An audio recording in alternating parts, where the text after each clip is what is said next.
Hello, everybody, and welcome to Session 5 of Secrets Beyond the Suns. Today with special guest.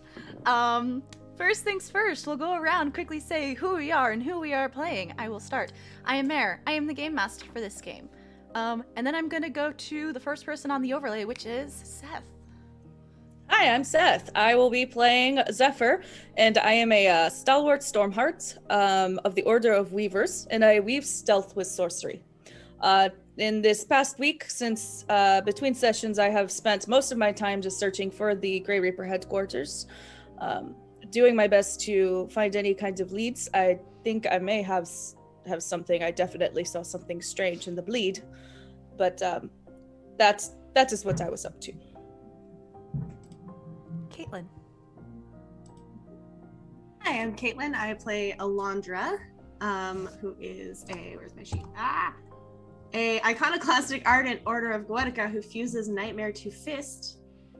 And in the last week, I spent a little bit of time at the, Sleepy Swap Shop. The Sleepy Swap Shop with Farideh, where we exchanged dreams.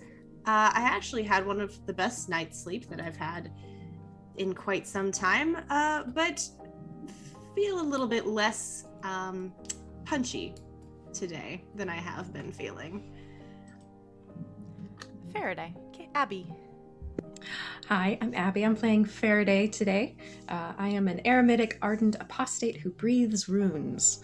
And yeah, Alondra and I swapped some dreams. You're welcome, by the way. And I learned a new language. Bit unsettling, but hey, it's cool to have a new language to play with. Gonah. Hi, I'm Gonah. I'm going to be playing Karosael. And the only thing Karosael really did of note was he went over and visited Farideh's house. And she had something set up where it was real pageantry. You had to be there to experience it, but it was very cool. We were able to just chill, relax, have some tea and muffins, and that was all I did of real note. And last but not least, our special guest for today, Mindy. Hi, I'm Mindy, and I'll be playing Soraya, who is an eremitic stoic goetic who listens to the whispers. Don't really need to know what I was doing with my time off because don't really know any of you. It's no one's business. You are 100% correct. All right. As always, first thing we do, start of a new game, is read our first card of the day. On the Silver Sun, we have the Misunderstood Beast. Value of 0. Notions, cats, clocks, and wind, so Ardents get a +1 to their ventures. Meanings: mistakes, gentleness, friendship, danger, betrayal. The Misunderstood Beast is a gentle giant, not a murderous monster. It seeks our friendship, not our flesh. Can we see past its physical nature and ascertain its truth? Will we even try? Snap judgments can result in horrific mistakes. We judge something by its appearance or simply by the initial reaction it churns in our hearts, but the real truth of a thing can rarely be ascertained so quickly. This misstep can catch us from either direction. We might judge something ugly as evil when it's not, or we might assume someone pleasant is a friend when they are not. Either way, we are harmed or at least lessened by the result. Green magic is enhanced and pale is hindered. So we start the game off with you, Alondra. You are about to advance to the 2nd degree, and in order to do so, you need to perform the invocation of knowledge in front of a summoned entity. And on behalf of the Goetic Order, they will supply everything for this invocation for you. Once you have everything that you need, and when you are ready, you will have your ceremony, which is quite lengthy, which you would be aware of, though the exact details you don't know. You need to get the invocation first. So after some talking and around, you are sent off to talk to another Goetic by the name of Soraya. Soraya, you would have an office at the Goetic Hall of Records. And Alondra, you would find yourself there. I will knock on the door. There's no answer. I will knock on the door again, a little harder. There's no answer. I will open the door.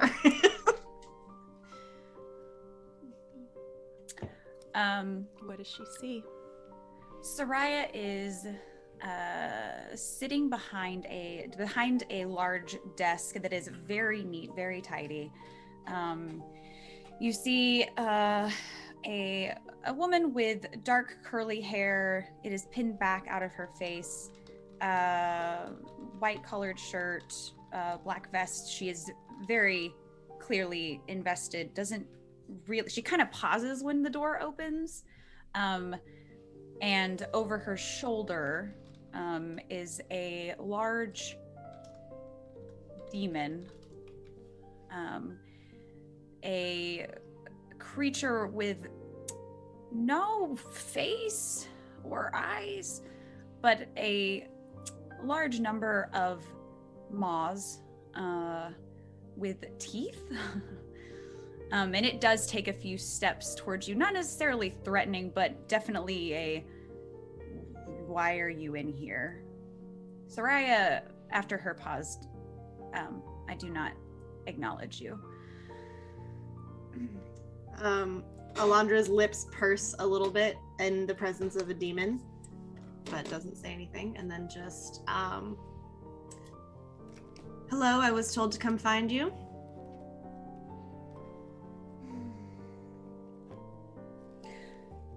It's common courtesy to knock and then wait for a response. It's also common courtesy to respond to a knock, I believe. Well, unfortunately, I don't really care for common courtesy.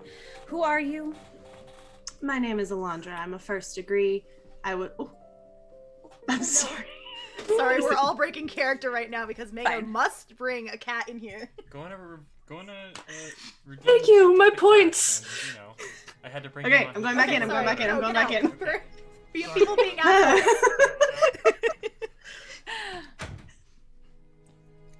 My name is Alondra. I'm a first degree, and I was told to come speak to you about my advancement. Specifically, the necessary invocation, I believe.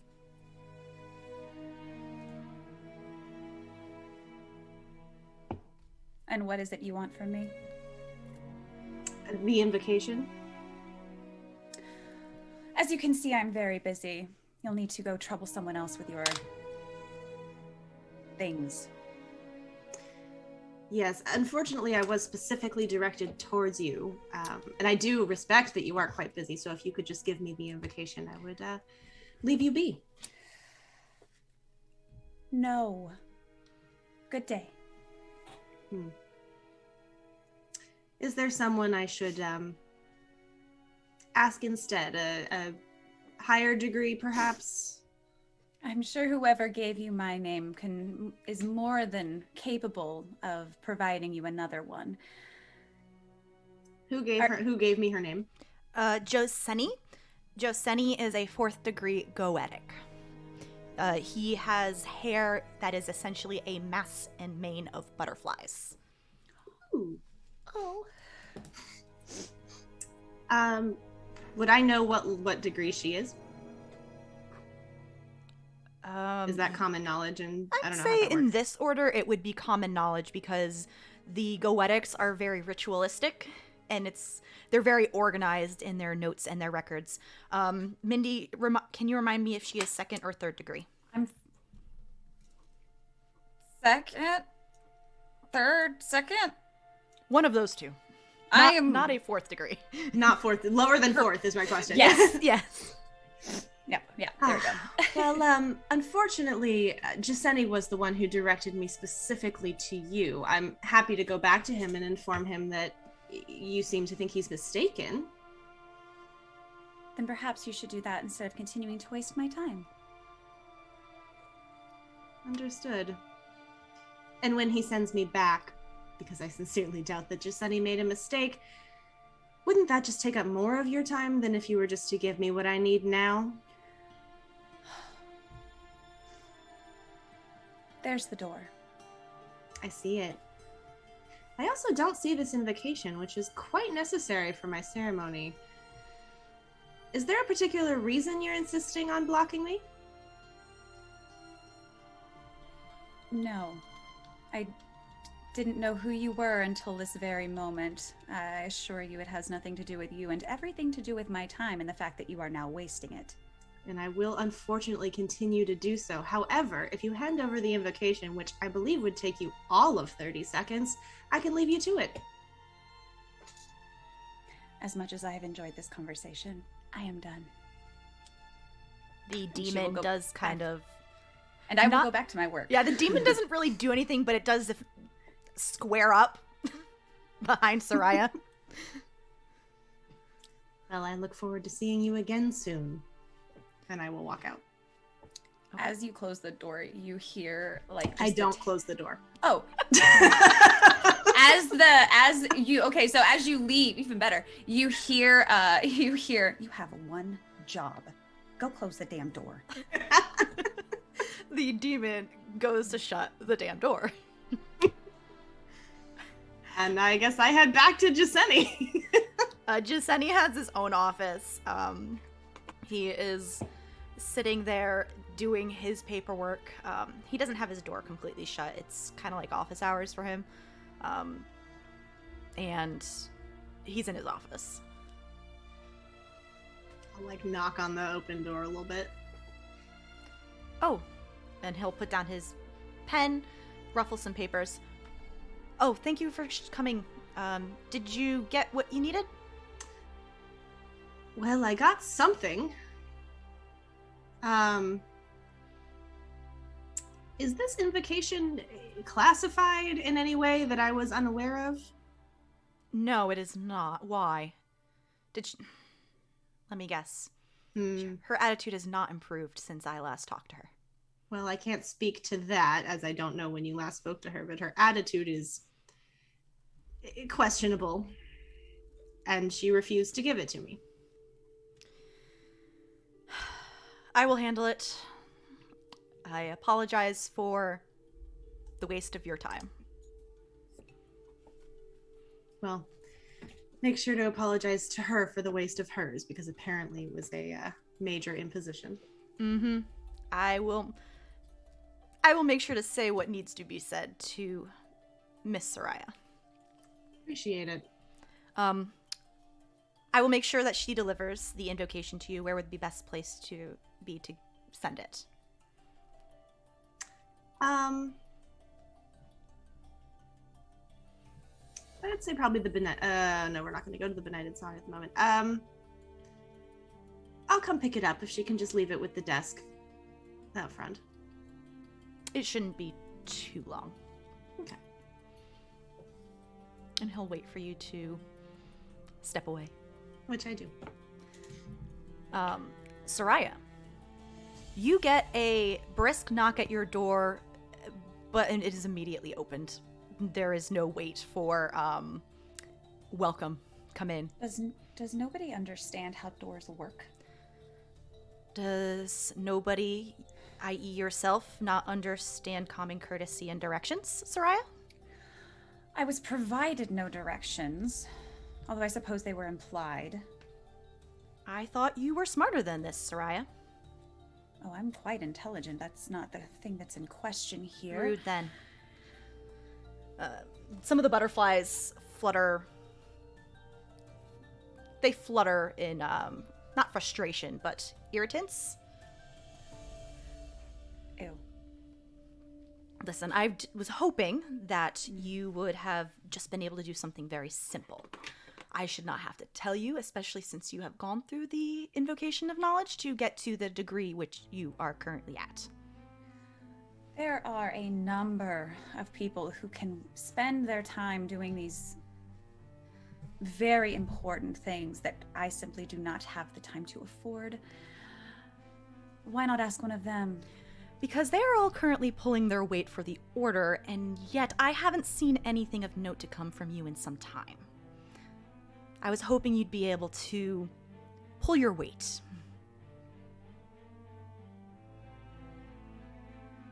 You know, it's common courtesy to organize records, names of demons, angels, and other entities, and yet I haven't seen your name on the intake forms in a long time. Paperwork bores me. And yet if you did it, we wouldn't be in this. She can have the incantation. Good. I would like you, not a demon or any other entity, to bring it to her. As well as, I'd like you to keep an eye on her for a short period. That wasn't that. What? Just like a day. You don't have 24 hours. That is a lot of time that I could be spent doing things of note. And what is that? Because it's Paperwork. not doing anything to help the order. So unless you want to give And- me an explanation on what you have been doing in this office of And- yours. Pray tell, how exactly is this helping the order? Following around some nobody? Well, do you want some information? Maybe give you a little bit more reason why I want you to look into her? Or do you not care? You've certainly given me no reason thus far. Well, do you remember before the war when we had a Vespertine agent invade our order? I'm vaguely aware of the details, yes. Well, turns out that the spy was a friend of that woman that you kicked out. She has been trying to find the friend, yet we haven't seen any progress. To keep our order intact, I'd like you just to keep an eye on her for a short period. Make sure that she's actually doing what she said she's doing. Do you have reason to believe that she's not? Perhaps she's just too obtuse to gather the information she needs. I'm not entirely sure why her ineptitude should constitute a reason for me to give up my day. There's also no reason to constitute that she is or isn't. I can always assign the task to you if you want to look into the location of the spy. I'll watch her. Please give Alondra my regards for me. She said she would be waiting for you at the front desk. Delightful.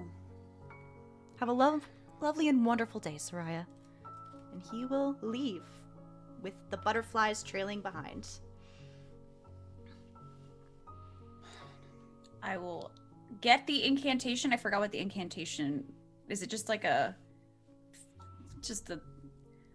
things are weird and invisible. So Things are weird and visible. Is it an actual scroll? Is it like a little like hand wave? I don't know. I forget. It can Is it anything I want it to be? Anything you want it to be. But at the minimum, it would be a paper, including like how it's run.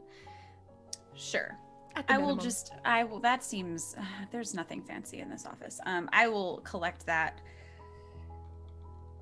And as I'm passing my demon, I will just glance at it, and that's twice today. It looks like some of its mouths are about to say something. You're but proving to be very disappointing. And I'll keep walking. It follows you. As it should. I will go down to the front desk, office area, main area, and I will look for this person. I've already forgotten what her name is. Alondra's there. I'm just kind of like just picking fingernails, just kind of like trying to pretend like I'm just casually standing there. Here is your, I'm not even going to say anything. I'm just going to stretch a hand out to you with the incantation. Well, thank you. That's so considerate of you to bring it all the way down here for me.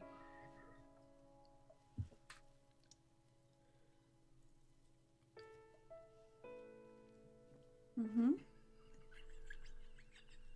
Really appreciate it. I'm so sorry you had to come all the way down here. That must have been such a waste of your time. It was, and I'm also sorry, but perhaps I was a bit No, I wasn't. What are you planning on doing with the rest of your day? What are you doing? Let's get this over with.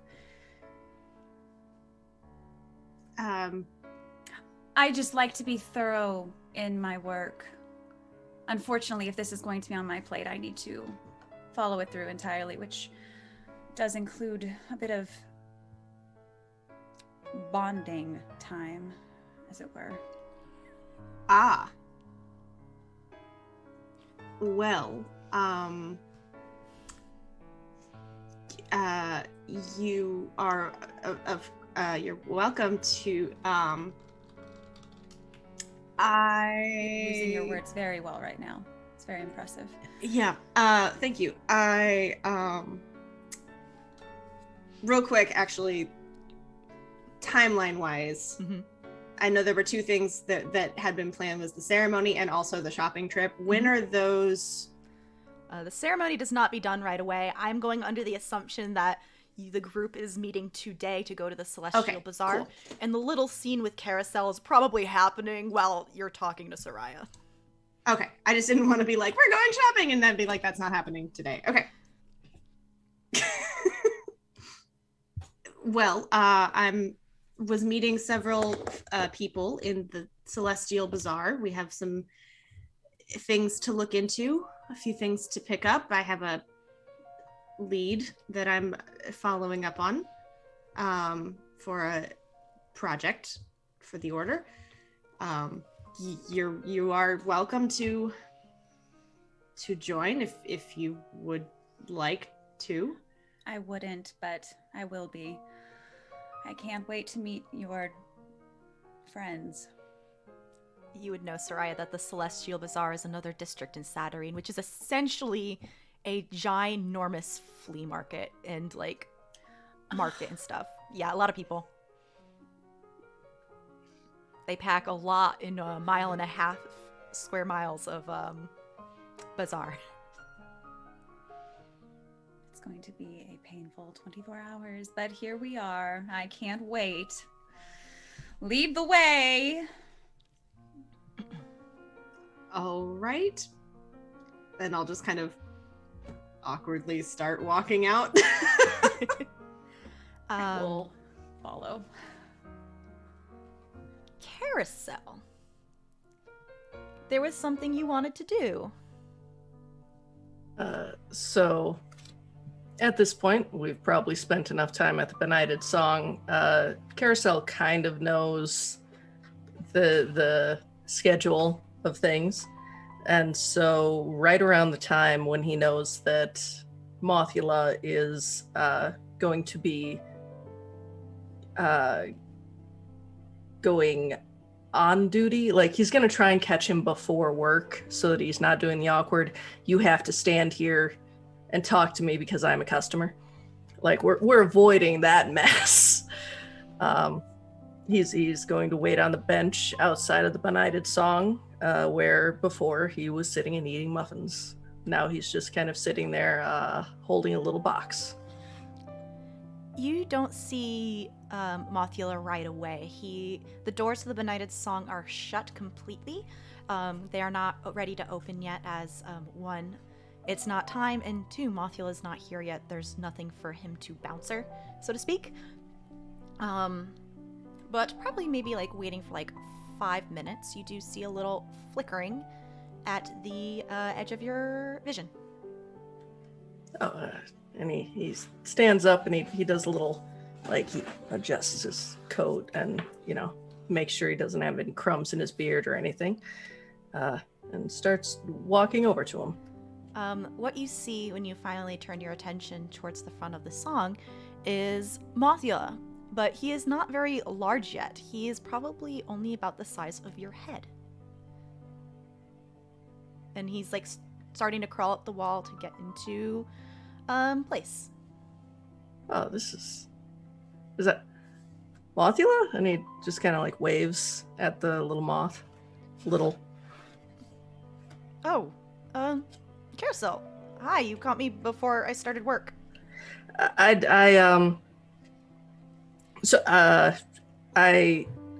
Hi. Hi. I'm Karosael. I'm Mothula. I'm sorry. So I'm a maker, and one of the things that we have to do is make stuff, and I find that I'm a lot better at making things for other people. So I made you a thing, but you might have to be a bit bigger in order to receive that thing. He kind of like, he's like, his head is facing up towards like the top of the building right now. But he kind of like reorientates, and then like when you blink once, he is suddenly very large again, and his head is probably about at level with yours. That's it's very nice of you, Karosael. It's nothing weird. I made these cool knuckles for Alondra, and so it's just I find myself inspired more when I make for others than for myself. But and you don't have to accept it. Like, if you don't want it, you don't, but you can if you. And he just opens the box, and inside the box there is a small, well, medium-sized circlet. Moth-sized. It's like it. We talked about how it can be adjustable. It can't be tiny moth adjustable, but I imagine there's some kind of magic stuff that might alter with that. But it's a silver circlet that on one side it has a small glass bauble, and on the other side there is a little crescent moon that looks as though it would go into the bauble. And he initially offers it so that he can put it on himself if he would like. Oh, thank you. I don't know if how can you want to just put it on? I don't know if I can. Yeah. No problem. And his hands shake a little bit, but he adjusts the metal so that it shouldn't slip off of his arm. And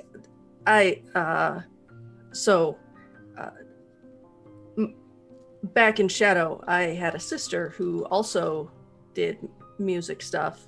She was like a professional piano player, and whenever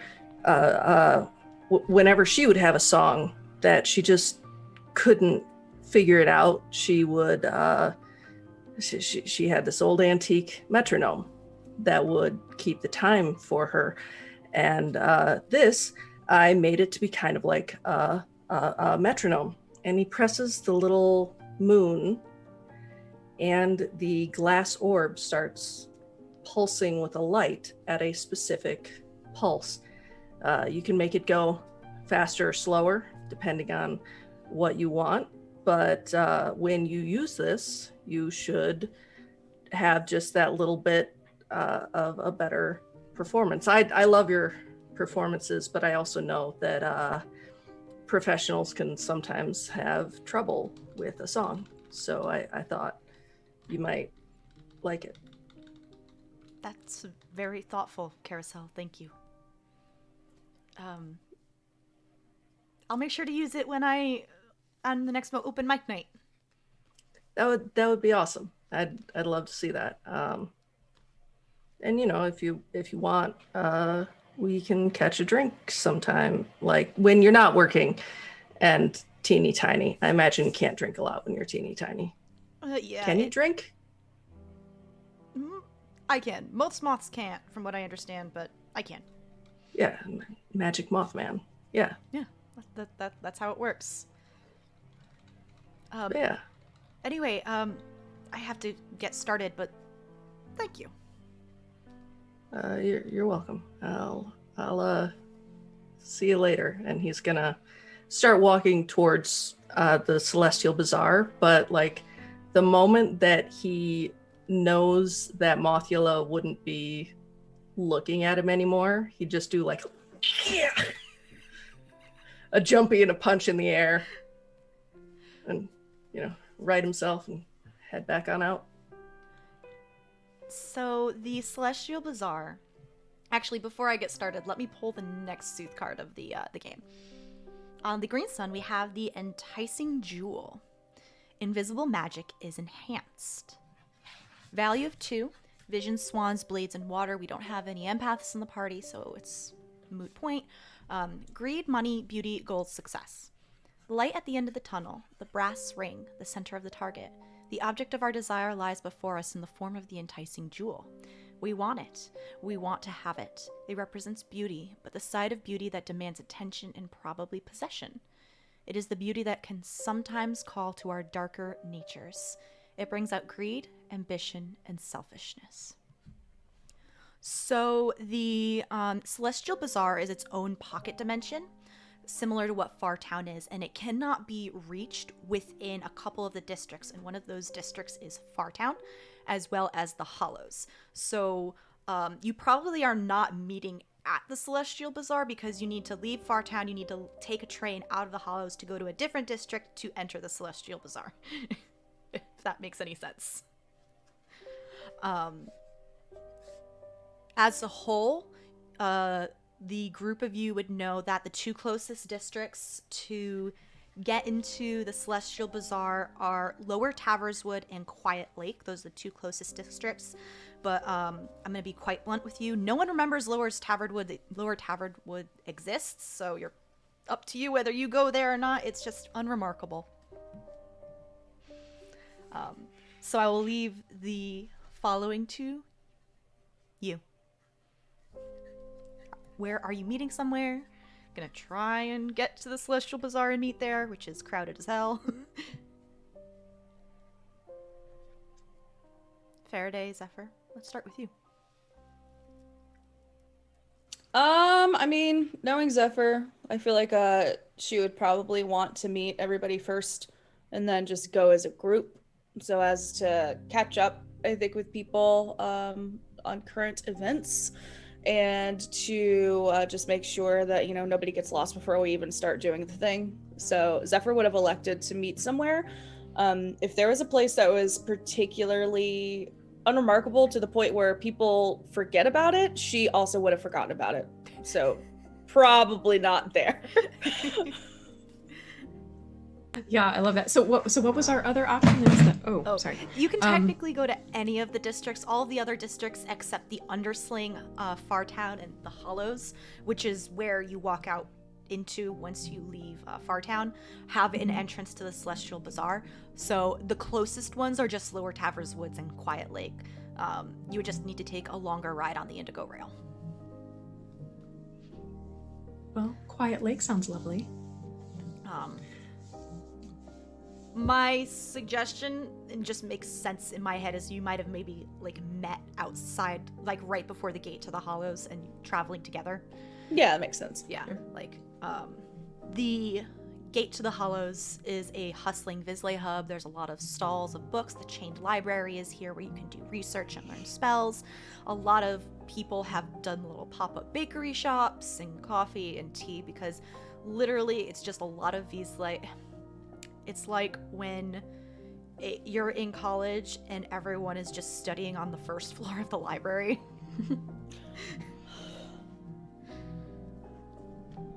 I want to get there first, and kind of have like a tray of caffeinated beverages for everyone, and just like standing there waiting,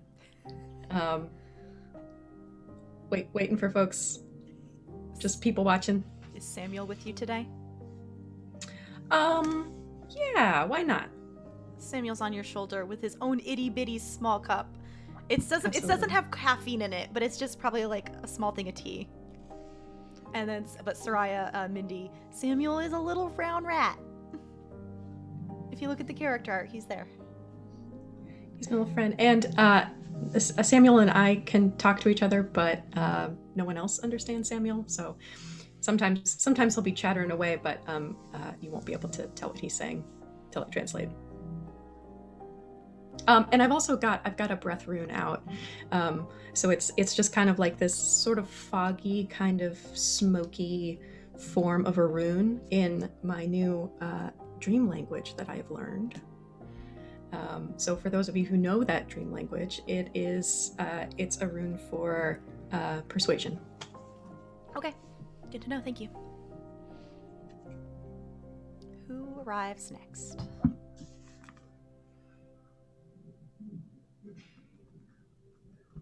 I'm gonna say we're probably last because we're coming off of a whole thing that took longer than I expected it to. Oh god, we're all gonna show up late. Karosael, to be fair, Karosael will probably be next, but he's probably gonna be late. Just not as late as Zephyr or Alondra. But he shows up at the Quiet Lake, and he's already like munching on a little cookie, and he's got Metatron walking in pace with him, and like he looks ecstatic, and his cheeks are bright red, and he's Farideh. Oh, hey, how's it going, Karosael? Coffee? Oh, I love it. Thank you. This is so sweet. You are a wonderful human being. All right, so I have a couple teas here. I have a couple coffees. Now this one, they said might make your eyes turn different colors for the next day or so. So if you don't mind that, you can have this one. We'll save that one for someone else. Okay, or this. And he'll. This one says that it's just like your shoes won't fit right. I don't know. Sorry, it was kind of like a cheap thing on the corner. So you kind of have to choose. Do you want your eyes to change colors, or do you want your shoes to feel a little weird? I will take the eye changing colors. Thank you very much. Right, there you go. He Yep. takes a drink. So have you heard from the others? This is we're meeting here, right? Yeah, I'm pretty sure. But to be fair, well, no, I guess Alondra tends to be pretty on time. But I mean, I had a bit of a delay. I'm so sorry. I don't tend to be this late. Oh, that's fine. What did something bad happen? No. At this point, Zephyr's gonna roll up, just because out of character, I want to be here for this. Zephyr's gonna roll up with like a venti-sized coffee, and when she sees that you have brought coffee, is going to chug it and then throw it away. I see you brought drinks for us. Yeah. Well, I got here I kind of early. I guess I was too early, and so I just stopped by a place and got some. You prefer coffee to tea, right? Oh yes. Always. Okay. Here's a coffee for you then. Okay, thank you. Where is it? I have not seen this cup before. Where is this from? Oh, it's just like some little pop-up stall up the street. I haven't been to them before, but they were out. They were cheap. Thought I'd get some. Is it one of the ones with those strange side effects? Oh yeah. Yeah. Oh, okay. What is this? Do you know? This one makes your shoes fit weird. Oh. For a day. So is there another one? Karosael sits there and like sips it, and his eyes change to red. I feel like it changes every time you take a sip. Yes. Well, these other two that I have are teas. I just figured you'd want the coffee instead. You're right, I do. Okay. Thank you. Yeah. Farideh. Yeah. So after a couple more minutes, we'll roll up. Alondra will be kind of like awkwardly trying to keep pace with Soraya. Like, definitely doesn't want to like be behind her, but doesn't want to like be leading her anywhere. Yeah, Alondra is in tow. In tow has another woman with her, and the woman has a demon keeping pace like 2 steps behind her. Everyone is kind of like parting for the demon. Would that be like a normal sight? Like for those of us from Fartown, would we kind of be like, oh yeah, that's a familiar, or would it be kind of like, a demon? It's not uncommon. Everyone knows goetics exist, and everyone knows that goetics summon things. It's not uncommon, but it's definitely not an everyday common occurrence. Okay. You wouldn't be surprised by seeing one, but you would be surprised that one is so blatantly following someone else. Who is Who is that? Oh my god, did she find Laurel? No, no. This is Soraya. She is also a member of my order. She is joining us for the day. I'm not entirely sure why still, but she is part of my advancement ceremony, and apparently a day of shopping is now included in said ceremony. So, she's here now. Soraya, this is Farideh, Karosael, and Zephyr. And Samuel, Karosael, hi. Chittering. You hear chittering. Oh yeah, this is Samuel. Sorry, I didn't get enough drinks for everyone. Do you like tea? No, nope. Oh. Okay. All right, Alondra, tea. Yes, please. Thank you. Here you go. I will take the tea. Karosael makes sure to offer his hand to... I'm Karosael. Nice to meet you. The demon kind of like steps in front of you as you go to offer a hand. Pleasure. Does she take the hand? No. Uh, Not a chance. Then she's getting a sideways hug. Good to Oh, meet no, you. Glad no. you're part of the team. You are intercepted by a demon. Oh, I'm intercepted by a demon. Okay, I misunderstood what you were saying. No. You are intercepted by a demon with lots of mouths Oh, okay. and sharp, pointy teeth. And who are you? And again, sticks out his hand to shake the demon's hand. If the demon, I don't think the demon if it opens one, all the mouths open at the same time. They're like in sync with each other, and you hear like this garbled sound, like they're trying to say hi. They don't have any arms or hands, but they kind of like. It's much more of a greeting than you got from Soraya. Okay. But they don't have a hand necessarily, but they do kind of acknowledge you in a way that is kind of like a greeting, sort of. If you were like a blob with lots of mouths and no hands, I don't know. Zephyr, what did I hear the demon say? Smiley. Heck yeah, that's an awesome name. Good to meet you. And he just like pats him on the back. Man, we're growing. I'm This is definitely great. gonna say the back is definitely like a mouth, and you got saliva on your hand.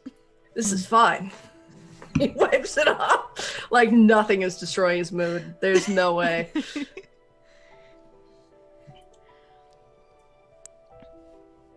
So can we take a demon shopping with us? Metatron is on the floor licking his butt. As you do. Good job. Let's go shopping. I would like some treats and a new cat tree, and maybe another cat friend. Can I buy a kitten? Do they have kittens here? Can we get another kitten? Probably, do but maybe have not a bits of kitten. everything. What was that, Seth? They do have a bit of everything. You may find some stray wrong cats. Oh no, not a wrong cat. No. You don't like wrong cats either. There's too many bugs. I agree. They're so creepy. They're too many legs. Like all the So spiders and the centipede tail and Ugh, the hands. don't like it. The hands. The hands for feet. I don't know. Yes. Yeah. agree. No. I'd like a cat. A lady friend. A lady friend. You want your father to buy you a girlfriend. Am I your father? Yes. Am I daddy? I always figured this was a partnership, like Yeah, Enterprises. You bought me with your spoils. truth. Samuel, they've got a weird relationship. I don't know what that's. Oh, what's I going don't know, on but over I'm there. trying not to think about it. I'm just gonna enjoy my tea. Oh yeah. How is it? It's delicious. Okay. Good. And after a moment, after done grooming, he will jump back into his pocket of your jacket, which I'm assuming you've cleaned and gotten dry cleaned by now. Oh yeah, yeah. It's like, and probably at some point in downtime, I also returned the costume, but it looked real good on me. Okay, so I have 2 shopping lists now. Yeah, let's go. So what you first need to do is you need to leave Fartown. Fartown is its own pocket dimension, and to get in and out of Fartown to the rest of Saturnine, there is this large stone arch, probably right in the middle of Fartown, which is where you are right now with a bunch of like pop-up stalls, the chain library, and like studying and stuff. And as all of you walk through this arch, there is no sense of that you are walking into another dimension or any weird side effects like that, but you do feel like something is peering at you and looking at you as you walk through, but it passes. This is a normal occurrence every time you go in and out of the arch. Where you deposit yourself and you find yourself is a district called the Hollows, which is essentially the poorest, most rundown part of the district. You see a lot of those who are less well-to-do, as well as these ceramic-looking people, which you would all know as like hollow folk.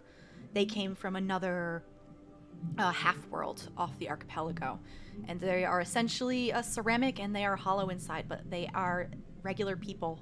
They can talk, they can eat, and they breathe. It's not uncommon for people to show up out of the arch, because in and out, especially if you work in another part of the district, and you need to take the Indigo Rail to get to Quiet Lake, and then you can head into the Celestial Bazaar.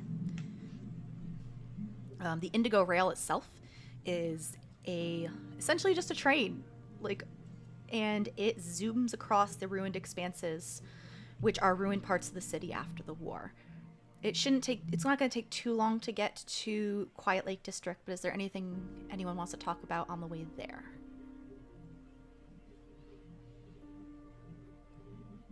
So, I gave a bracelet to Mothula. Oh, you finally did it! Yeah. He seemed... I couldn't tell if he liked it, but he's going to use it. And I mean, that's like at least part of the way there. That is some percentage of the way there. Accepting a gift seems like a good sign. Yeah, I mean, we're friends at minimum, because you and I are friends. So like he and I are friends now. Probably, maybe. I shouldn't buy people with items, but yeah. Gifts are appreciated and a good way to show that you like someone, so. Yeah, exactly. I mean, I wouldn't say I like him, but I mean, he's a pretty cool guy, Moth. But yeah, I'm excited. That's my news for the day.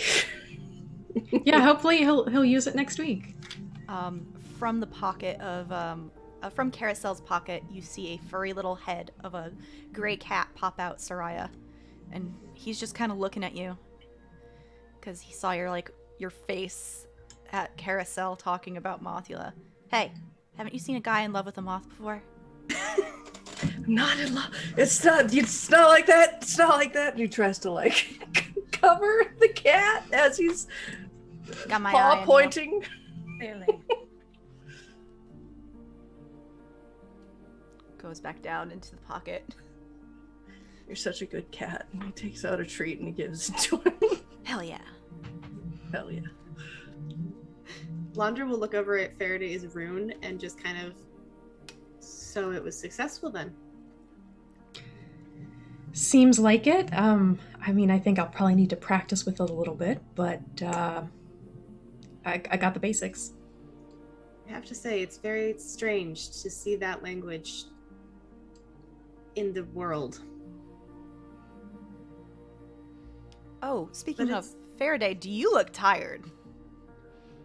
Oh, totally. Absolutely. The reason that she stopped to get drinks for everyone was because she needed the caffeine. And was just like, oh, I'll be nice while I'm here. Yeah, definitely. So you guys were able to do the thing? You slept did. together? We went to the dream shop together, Yeah, and same thing. sleeping occurred. Electo's a bit intimidating, Mm. but it worked. So I guess they know their stuff. Yes, it was quite nice actually. Very enjoyable on my end anyway. I can imagine you maybe had less luck, although the goal was achieved. So Yeah, I mean it worked. I don't know if I'll sleep again. We'll see. It reminded me of the weird shadow dreams I would have. I haven't had those in a while. Hmm. Which one of mine did you get? Oh, it was. I don't. I don't think it was one of your dreams per se, as much as it just it was nice, which my dreams usually aren't. So the benighted song was involved. You were there for a bit singing. Cool. But I don't think it was your dream. Okay, weird. Yeah, that Laurel was a dream of the before times. But it was lovely, which mine normally aren't. So, Soraya, you would recognize the name Laurel, by the way, just as association. She was also a goetic. That sounds super cool. So, I guess my next question is, should all of us learn it? Or Farideh, should you be the only one? Like, that way you two have a point of communication. I mean, I don't know if it would be helpful for you folks to have it. I wanted it because so far a couple other troubadours have had it. Here's my question. Can you pass the knowledge? Like, if you and Zephyr were to go take the small sleep, would you be able to translate that language to Zephyr? without having to endure my dreams. That's not a bad point. I mean, I'm not saying endure. I don't know how bad your dreams are, but Oh, they're terrible. Maybe. That is an interesting question. I wonder if it would kind of lose its Yeah, punch. I think that it may be like a game of telephone, where perhaps you learn something less accurately the more times it is passed along. But, it's an interesting thought. That'd be worth trying at some point. Yeah, I mean, if you guys needed to, I'm happy to help. But just brace yourself for a lot of like chalkboard screeching. You know that sound that. What? I'm sorry. Why? Just that's how you learn it. That's how you learn the language. So. Oh no, never mind. I'm not interested. Oh, okay. No, thank you. Karosael, do you need it? I mean, honestly, that sound never bothered me as a kid. But What? no, I don't know. It just never really bothered me when I'm sorry. But we'll see if we come up to it, because like, I'm not gonna lie, it'd be kind of cool for us to be able to speak in code. Metatron. Am I right? You can feel Metatron's eyes rolling. Of fucking course. I'm not. I'm gonna join the one. I'm gonna join the one that's not embarrassing right now. And he kind of comes up out of his out of your pocket and makes his way over to Soraya. He doesn't get on your lap, but he does sit next to you. That's the loaf thing where his little paws are. He loafs near Soraya. I will take a single finger and I will run it just on the little part of his head once. That's it. You are allowed. Okay. He says that. You are allowed. Yeah. I'll pet him again one more time. It is it is allowed. But I'm not looking. I won't look. I'm not looking at him. The Indigo Rail does eventually come to a halt after its fairly smooth ride, even though from the vision from outside the windows, it's a fucking mess. You saw loop-de-loops more than once, and yet you did not feel any of the G-force on the inside of the train car. And you are led out into the quiet lake district. And as its namesake, it is a quiet lake, very silent, as you see islands floating in just throughout the entire expanse of water. But that's not where you're heading. There is a portal with a guard outside, and you would know this as the entrance to the Celestial Bazaar.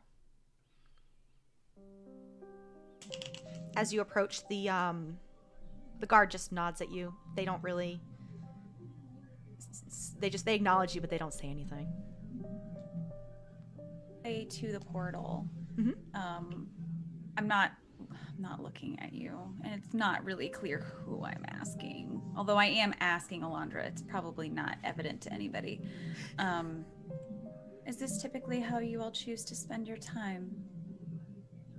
Shopping and learning languages through dreams? Well, the shopping is relatively new, but actually both of those things are relatively new, so no.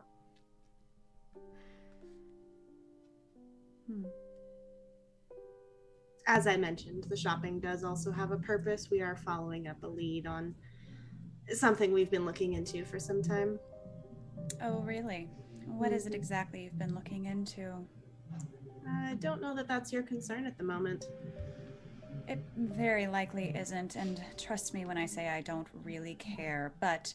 Well, excellent then. For the sake of your graduation, as it were, perhaps you should elaborate a bit further. Oh, are you graduating, Alondra? Oh, that's so cool. Yes, I'm in the process of advancing in degree in the order. And I'll kind of like look over at Soraya. You may know that I've been tasked with looking into the disappearance of a former member of our order. First I'm hearing of it. This day, anyway, is the first I'm hearing of it. I suppose the fact that we haven't found person in question means you have so far been unsuccessful. This lead, I imagine, is for this particular project, as you called it. Yes.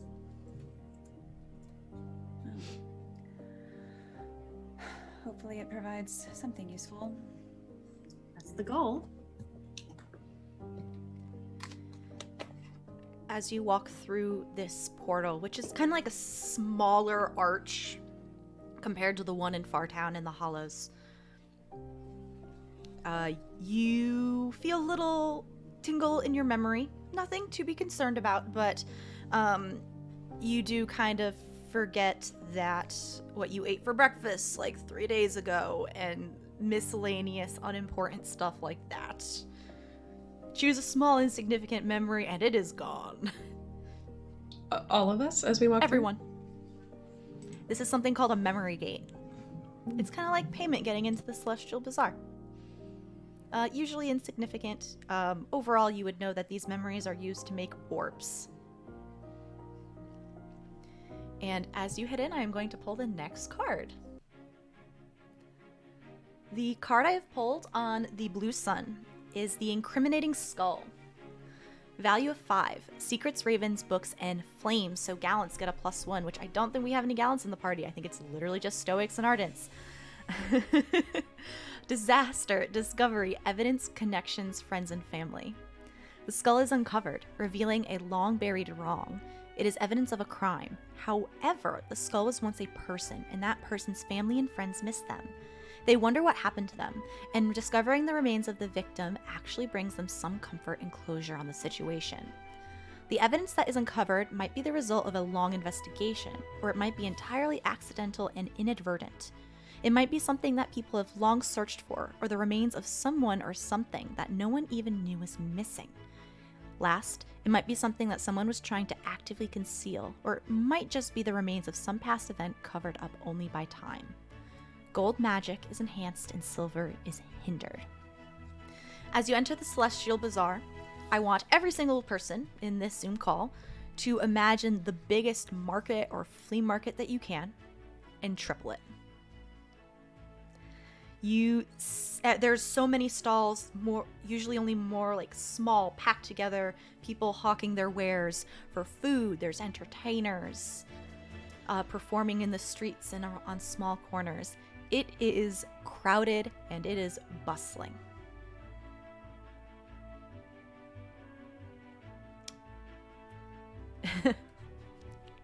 Mindy, you're not saying anything for us, are you? Or are you just Oh no, Soraya I'm complaining? just saying I hate it. She might say that out loud, actually. I hate it. This is awful. Why would anyone voluntarily... It's fine. It's going to be a delightful 24 hours. Wait, do we have to spend 24 hours here? No, but No. I am... Thank God. I mean, we could though, right? Like, there's probably hotels. Do we want to get a hotel?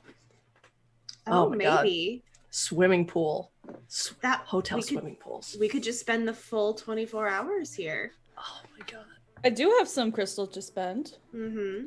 Actually, I I, bet they do have too. entertainment, maybe some kind of performance or two. Soraya, doesn't that just sound lovely? Imagine entertainment that's not the benighted song Farideh.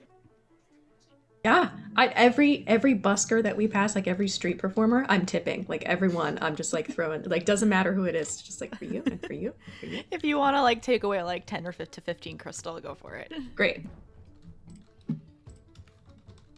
Wait, out of curiosity, like, do you give them the card for the benighted song so they might come to open mic night? Oh, I mean, only if they were asking or something. I mean, some Okay. people around here might recognize me. I'm not sure, but I'm not. You know, I'm not here. I'm not working today. But you know, if people ask, I'll let them know. Alondra, you would at least remember from before the war that Laurel did work at a small clock repair shop called the Glen of Memories, and that it is next to another clock store called Clockworks. So it kind of works out, you know. Shopping first, investigate later, or investigate first and then shop? Oh. There's just so much stuff. There's a lot of stuff, and this is a partial shopping episode, so if you're looking for anything like special that's not like regular stuff inside like the key, let me know. We'll see what we can find. I feel like we should investigate first, or we're gonna get distracted. I feel like work first, distractions later.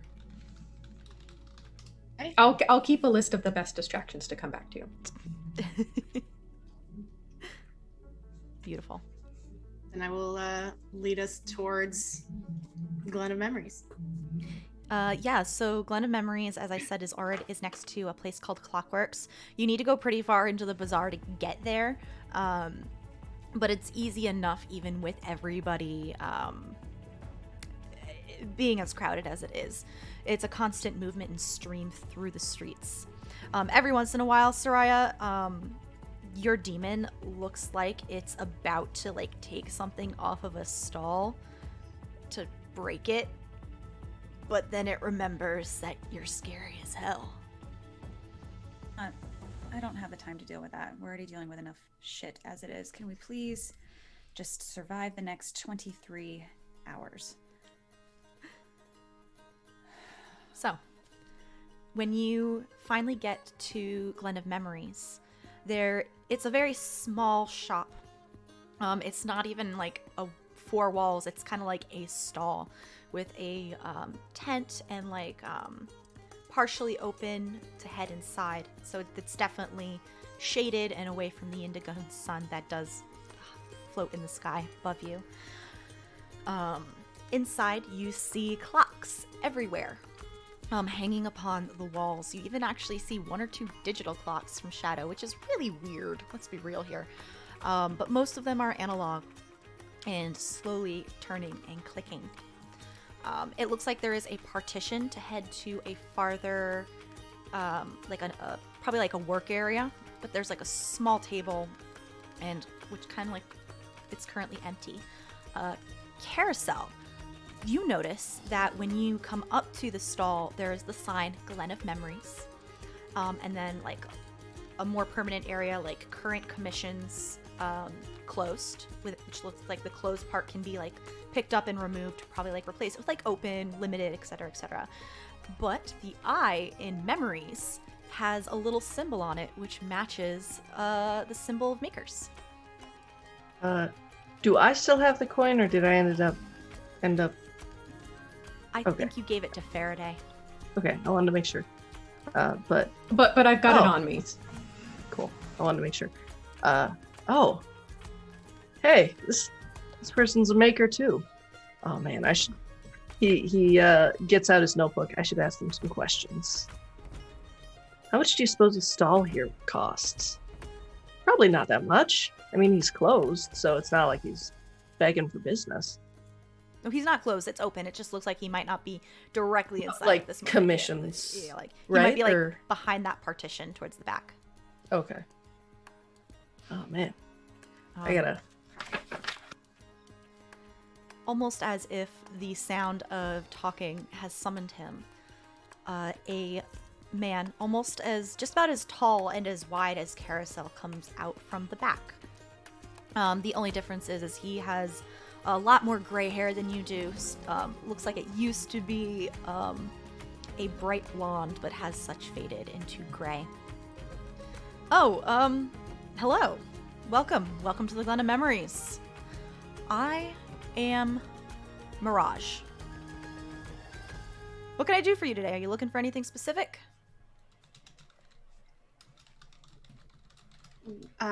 Well, yes and no. We're looking for someone, or for information about someone who used to work here. Went by Laurel. Oh, Laurel, that's right. Yeah, she left shortly before the war. Has she come back yet? That's what we're trying to find out. Oh, yeah. Yeah, take a seat. And he kind of waves, and a chair appears to the side. 5 chairs, actually. It's a little crowded, but if you want to take a seat, please be my guest. Zephyr will sit. Yeah, sit down. Also, feel free to browse if there's any questions. Karosael's probably browsing, like taking notes of where he's got stock, and he put the sales in front. So smart. We'll get to stuff when you're browsing at some point. If your seat's open, my demon's gonna sit in your seat. It is. Beautiful.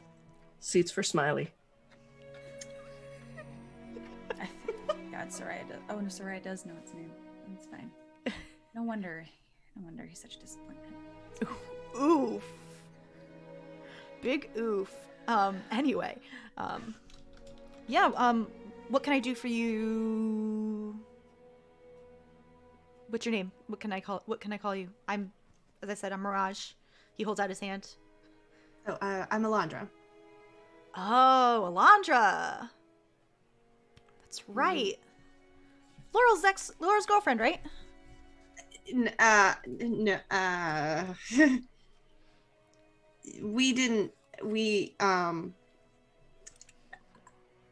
Have you seen her at all since the war? He'll take your reaction for a second.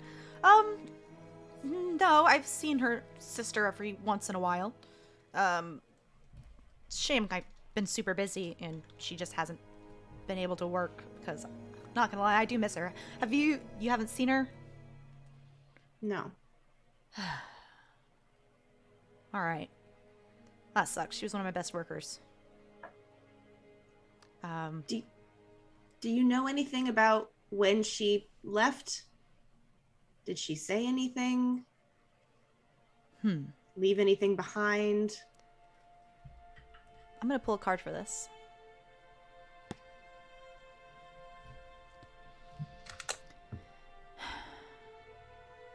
On the Indigo Sun, I have pulled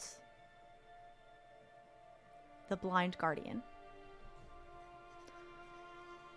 Value 2, Vision, Swans, Blades, and Water, Safety, Impartiality, Serenity, Blindness, and Challenges. The Blind Guardian watches over us like a protector. That's probably our door it guards. Because of its blindness, it confronts all intruders equally, from the lowest vermin to the most powerful god, from the purest angel to the vilest demon. Its blindness also confers a calmness. You'll never see the Guardian worry or fret, nor will you see it eager or anticipatory. To those that seek what it guards, it is a difficult challenge. You cannot bribe or charm this Guardian, and despite its blindness, or because of it, it is very difficult to fool or deceive. Silver magic is enhanced, and gold is hindered. One moment as I read.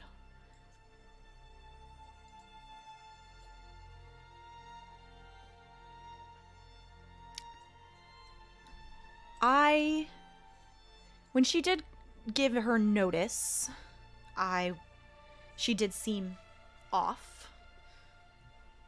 She seemed panicked, if that makes sense. It does. Said something about, I tried to do an exit interview. Didn't really work very well.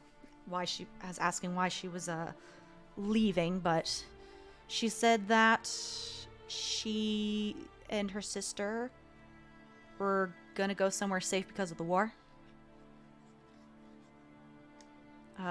I can only assume that means she went off to Shadow. Or maybe another son.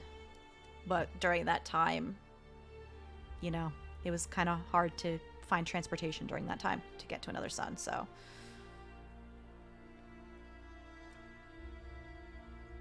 No, we're pretty sure that they went to Shadow.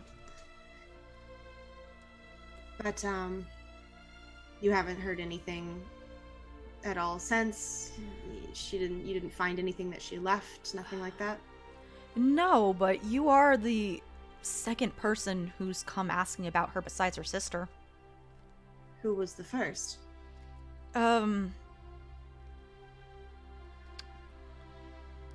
get a name, but they were tall, much taller, and much too thin, like changery thin, like stick thin.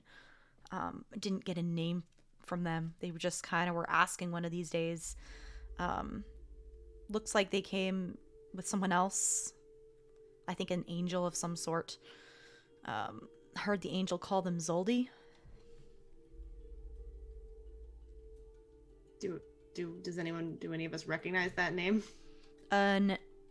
Not because you know who they are. But it was mentioned in the diary. Yeah. In the diary that I think it was the part that Zephyr translated. Should probably tell Zoldi she is leaving. Okay. But it does look like, it also sounded like he also mentioned a angel. Yeah.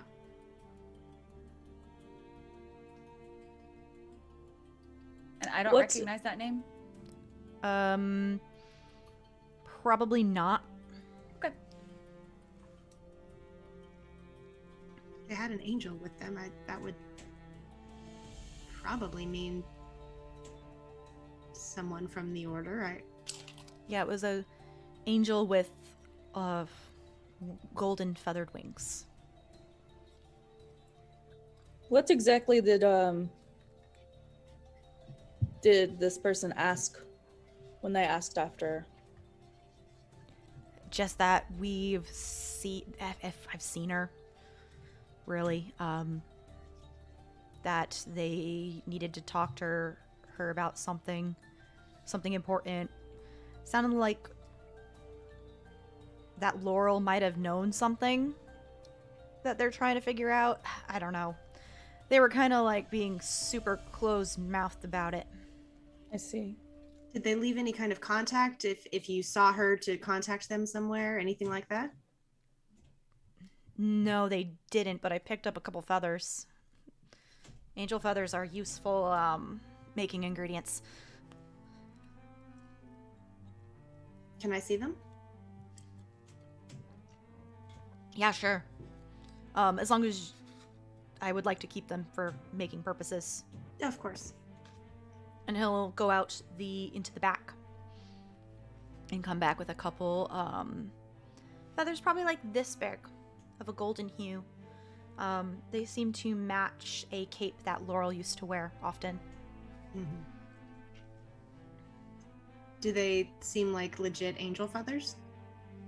You can roll a intellect task if you would like to. Yes, please.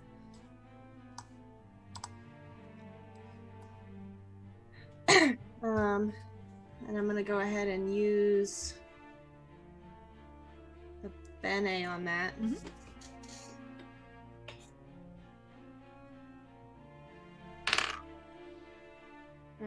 That's a 5. On the die?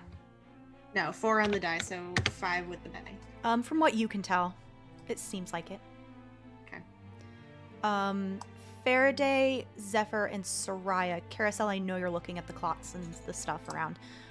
What are you three doing as they're talking, as Alondra's talking to Mirage? I have gladly accepted the seat that was offered to me and just kind of like in like almost napping mode. Like I was very excited outside, but now that it's like quiet and we're indoors and I have my tea, I'm just like waiting. Samuel has gone off to look at some of the clocks that are on the ground, or closer to the ground. Zephyr and Soraya.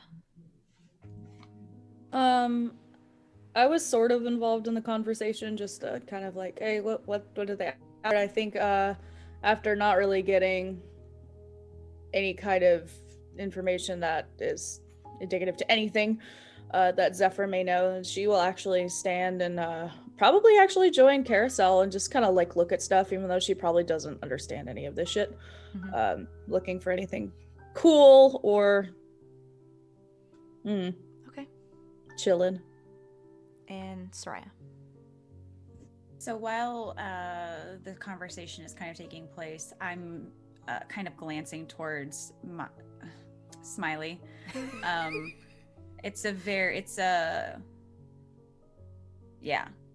But at the mention of the angel, when Alondra is looking at when Alondra's kind of inspecting the wings, I don't suppose you got a name for the angel. No, I did not. I don't know a lot about, and he kind of motions to Smiley. But I do know that if you have their name, it can be used against them. That was the plan. Spoken like a true goetic.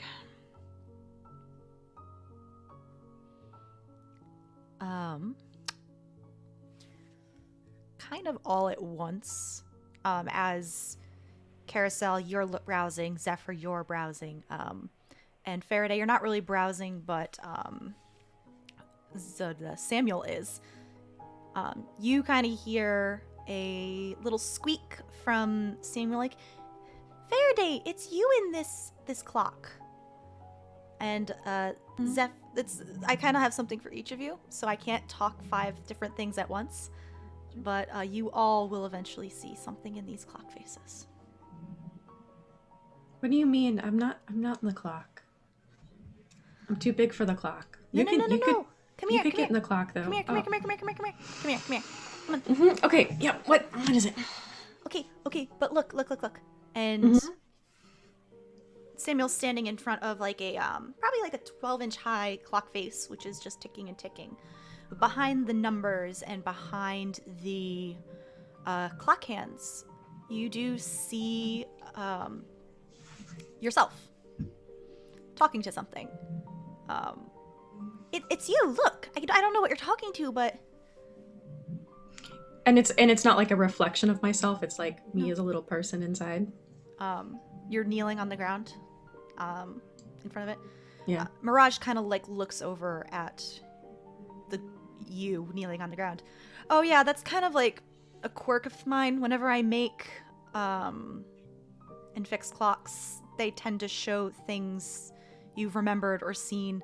Sometimes it gets a little weird. Sometimes you don't see your own memories or anything along those lines, but or things that haven't happened yet. It's different for everybody, but you might see some weird things in the mirrors. Are they Not the are they clocks. real? He shrugs. But yeah, but this view in this clock face is from the first person of someone else, and from what you can tell, it is a tall creature, because they are looking down at you and you are looking up at them. Samuel is on your shoulder, and you do see tendrils of some kind of magic going off in the direction of this person you cannot see, in whose eyes you are coming through. But it does look to be like you are having some kind of conversation. You have a worried look on your face, concerned. Can I hear? Or No. is it just an It's image? it's just a silent image. Okay. Yeah, I'll keep watching. It does kind of go on. Eventually, it does go on loop Mhm. to where you entered whatever this area is. It seems to be a shrouded gray area with dark stone. And I think that's a good place to take our break. Cool. So anyway, everybody please take a quick break, drink some water, hydrate, pet your pets, and we'll be back in like 5 to 10 minutes.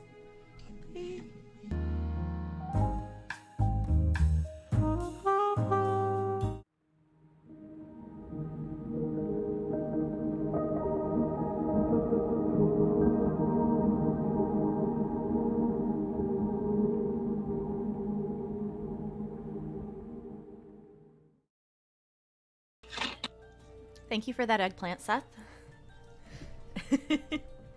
We have come back from break. I hope everyone had a nice little time to just get up and walk around.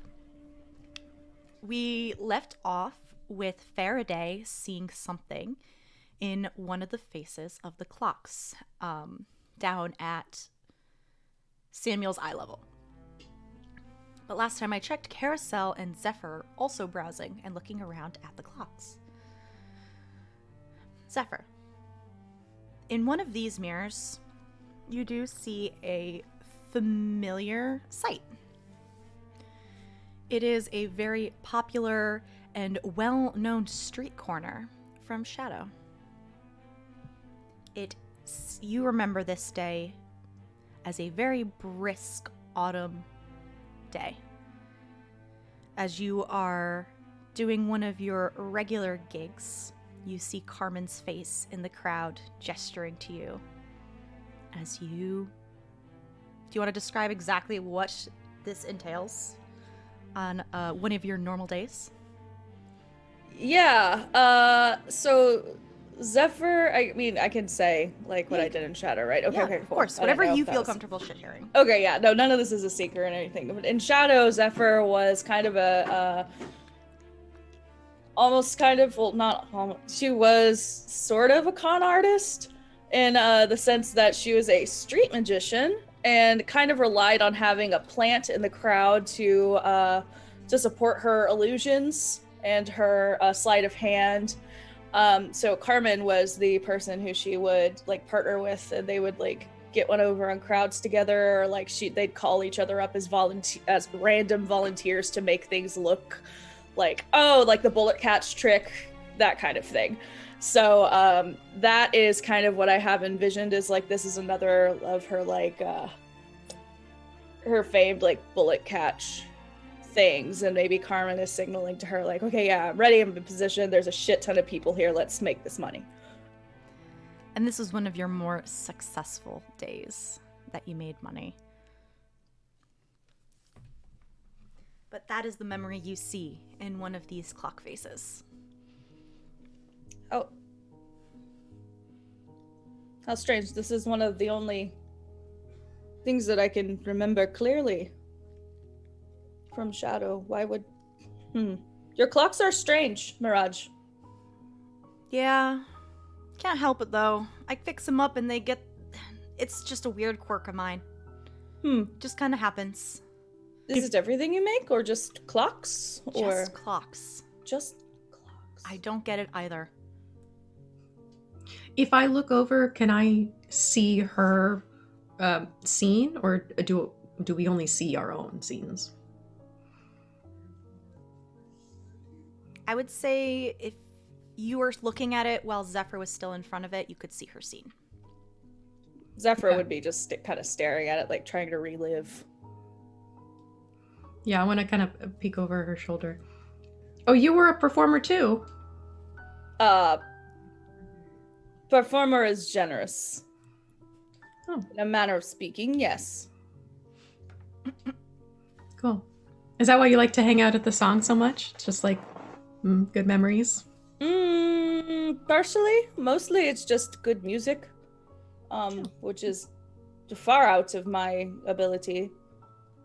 But so every now and then, especially open mic nights, when we see people who like that's the lady in red who conjure things, it kind of brings me back to my time in Shadow. Nice. Well, it looks like you got a nice memory in there. I do. I had so much money that day. It was amazing. Speaking of nice memories and so much money, Karosael, you also see a memory as you are looking at these clocks and taking notes on how Mirage arranges his store and his wares. However,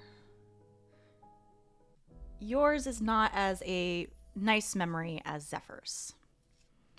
The scene you see is broken glass on the ground, broken display cases with jewelry all over the floor.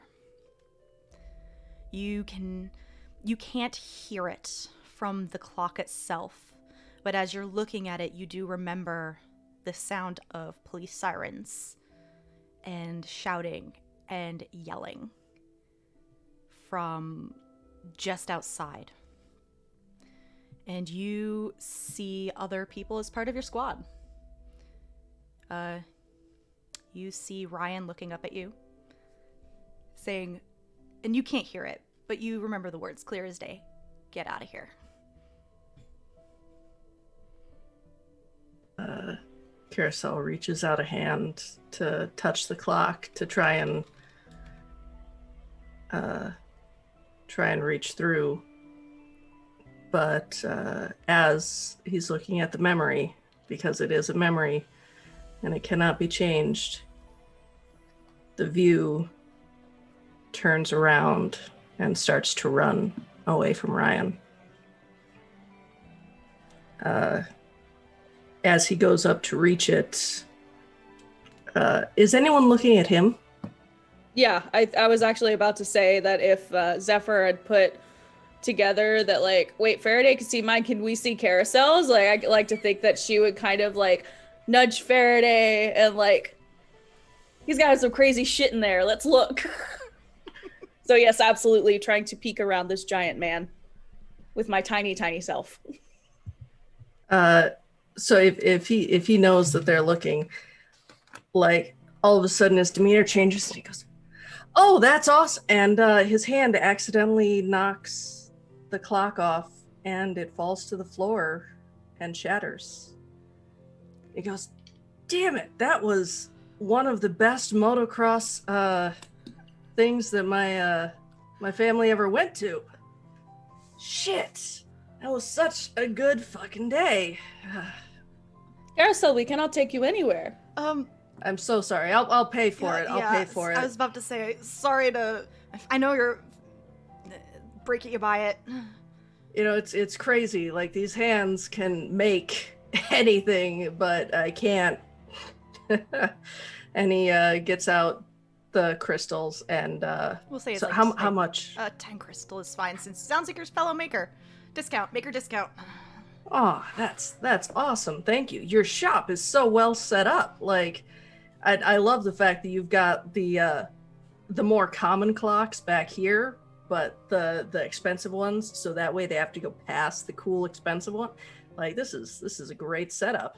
Thanks. It's years of experience. Laurel had a shop too, didn't she? No, she just helped me here. Kind of like front end work selling for me, as well as the occasional, like, here, hold this still while I make on it. I feel that. Okay, because like, that's how she and I met, and he indicates Alondra. We just happened to both be looking for her, because I guess Laurel owns this one shop. You know the one with the really big storefront, and it's got like a bunch of mannequins in it over in and he looks at his notebook. The Marquis Corridor. Vaguely. I don't really go over there too much. It's full of a lot of hoity-toities. I'm hoping to buy that place, and I guess Laurel's the one who owned it. So I was hoping maybe you knew. Huh. Like, that sucks. She did mention at some point that she was looking into storefronts, but she didn't say why. That must have been... Yeah, that was several months before she left. Maybe she was gonna change to being a maker like us, right? I mean, after she saw all your beautiful work. You flatter me, but I don't think she was thinking about becoming a maker. She was good at what she did, from what I understood, in terms of summoning. Well, and it's so hard to find other makers, because, like, I know I want to go to the next level, but I've got to, like, show another maker what I made or something. I don't know. I'm figuring it out. When you're ready to advance, come back here, and I can help you out. Yeah, that would be wonderful. Thank you so much. And he writes down, like, this specific shop, any details, so he can find it again in the future. Soraya, do you look at any of these clocks? I might. Yeah.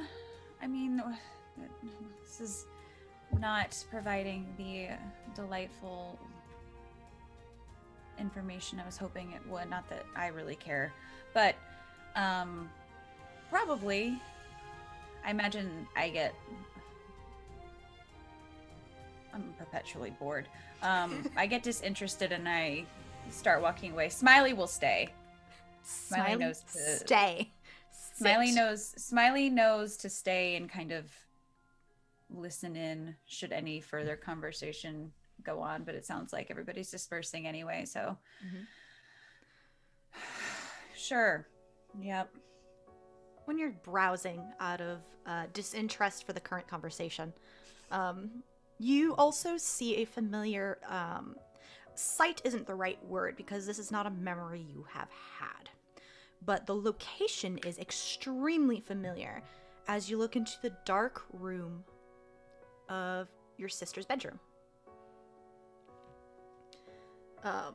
You see in the shadow of night a dark form, dark hair tinged red at the bottom of your sister's, as she is laying in a pool of blood.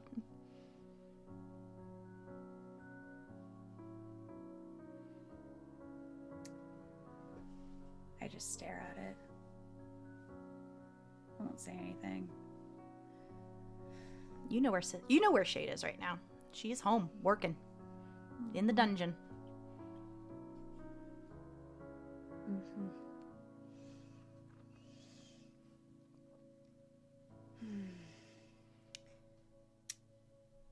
I'm just gonna stare at it for maybe longer than I should. There is a visible tension in my shoulders. My hands are probably clenched at my sides.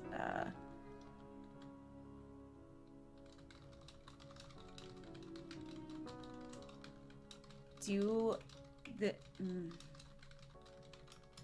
isn't a memory I've had, Nope. correct? Is this a memory but these are memories, so like past, right? Is that how memories work? How do memories work, y'all? Or do I know? You don't know. Okay. How visible is Okay. your tension? Oh, especially if Soraya is trying to piece together if this is like a memory and is this a thing that's coming? Like, I don't. If Soraya has any questions, it's very much a stoic, unmoving, unnaturally still response. It's pretty noticeable. If you want that clock, it's gonna be like 7 crystal. Miss. I'm going to. How big is the clock? Probably like a alarm clock, like an old-fashioned, like analog alarm clock size. Okay. It's an alarm clock. Perfect. I'm not even gonna look towards Mirage, but I will stiltedly move and get some crystals out, and I will just extend a hand. And while I'm extending one hand, I will reach for the clock. Okay. I would also. These are. I'll stare at it for a little bit longer and I'll turn back to Mirage. These are things that have happened. Things that... He shrugs. From what I've heard from other customers, things that happen, things that do happen, some don't happen at all. I've even had a couple customers say that memories that they've seen aren't even theirs. That is remarkably unhelpful, and I will walk right past him and walk towards Smiley. Okay. And I would like to. God, I wasn't anticipating doing like things. But I would like to, if I could. How do I? What are you trying to do? I'm pretty sure I can only have one demon summoned at a time, correct? Okay. What do you want your demon to do? I need him to because if it's something like super simple, I need him to. I don't know how smart he is. He's not very useful though. He's already proven to be an extreme disappointment today. Do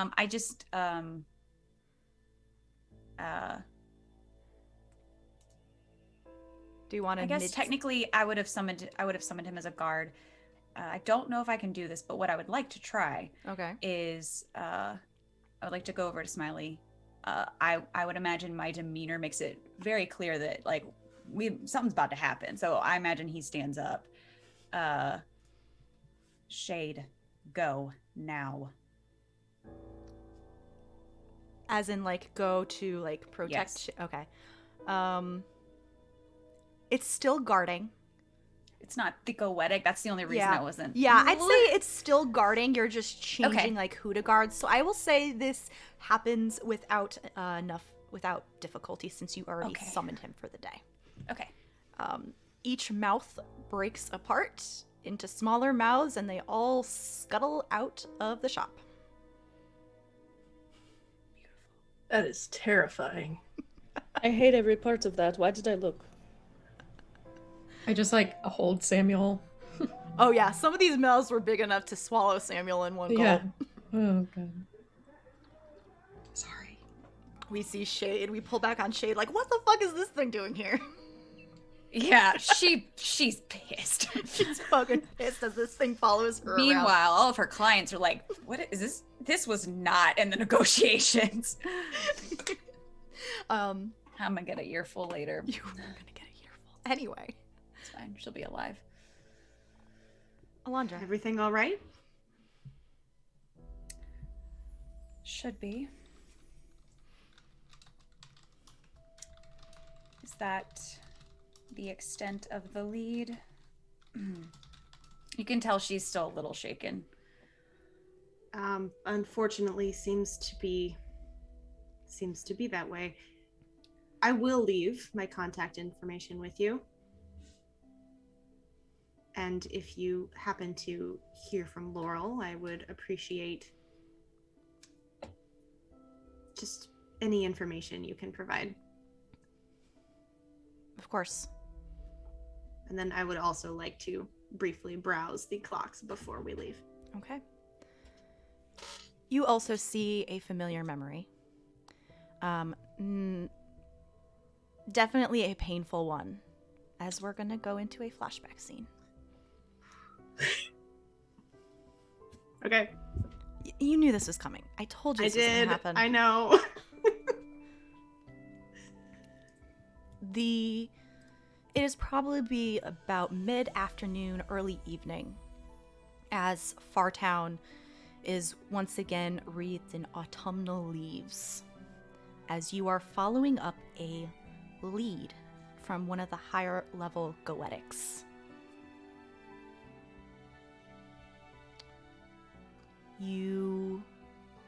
What are you doing?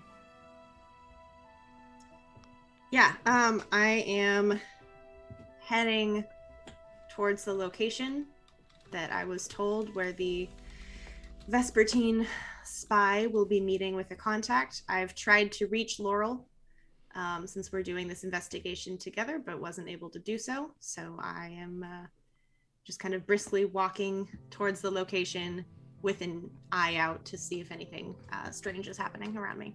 Mm-hmm. It is an oddly quiet night as you head out towards one of these locations.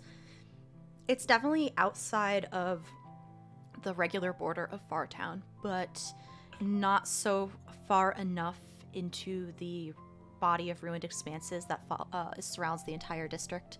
It's not so far out into the bleed, but it's definitely quiet and fairly far away from your meeting place, where you're supposed to meet Laurel later tonight. And as you are walking down empty, quiet streets to a small grove of trees, you do see Laurel. Her bright hair, she is calmly standing in the middle of this grove with her bright golden cape of gold feathers slung across one half of her shoulder. She is calm, and she just seems to be standing there, like, waiting. I will approach her. Hi. I didn't think... They told me that they weren't able to reach you. How did you... I wasn't planning to see you until later. How did you find out this was the place? I want you to roll a interaction check. Okay. This is essentially seeing through deception, but I think that's Farideh's skill. But you do have an extra +2 on this roll. Okay. Because you know Laurel very well. I do. That's a 9. On the die. That's a 9 on the die. Oh, yeah. She's always been good at lying. Not that you would know this, but she is very good at holding her emotions in and controlling her features, especially since it is very much a necessity when dealing with summoned entities. They're kind of like horses sometimes. They can smell fear. Mm-hmm. And you can tell immediately that she is, 1, surprised, and 2, there is a slight glimpse of panic. Oh, what are you doing here, Alondra? I didn't expect to see you, so our date's not till later tonight. right. The order got a tip that the spy was meeting someone here. That's right, yeah. I also heard that from what is their name? You're lying. No. Come on. No. No.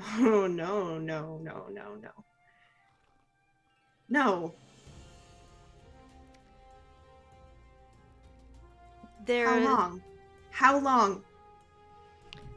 Alondra, I surely don't understand what you mean. What do you... How long? I think I think this investigation has just been a little too stressful. Laurel? How long? I surely don't understand what you mean, Alondra. Just stop lying to me. You can't. It's not gonna work.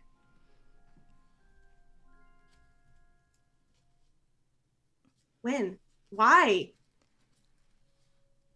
I don't understand what you're trying to say, Alondra. Yes, you do. It's you, isn't it? That's why the trail keeps going cold. That's why we can't ever seem to nail anything down, because it's you. You're accusing me of being... Yeah. How do I know you're just not throwing that on me to cover your tracks?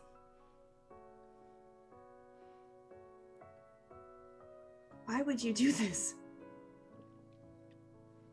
Why would... There's a lot of accusations being thrown, Alondra, and I really don't appreciate it.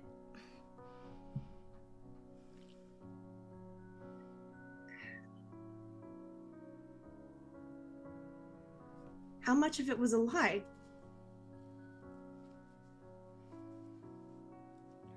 Her face goes through a huge mix of emotions. Like, a lot. Guilt is definitely there. Still panic. Also a little bit of longing in your direction, but she doesn't say anything.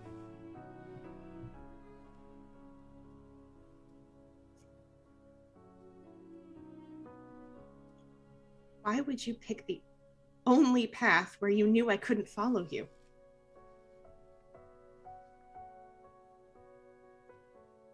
On a scale of 1 to 10, how enraged does Alondra look? Honestly, probably like a 3. She's not angry. I mean, she is, but she's not. It's hurt. It's not. Okay. She's just confused. She begins to take a couple steps backward.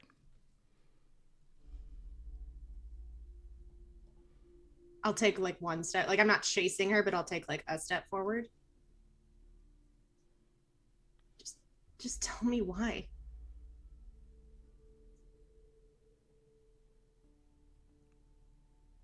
Please. Laurel, please. And she will take another step backwards. Don't do this. We can figure it out, okay? We can work it out. Just please.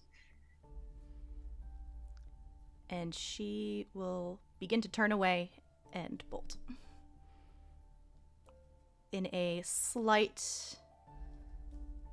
You do feel a pulse as she begins to run away.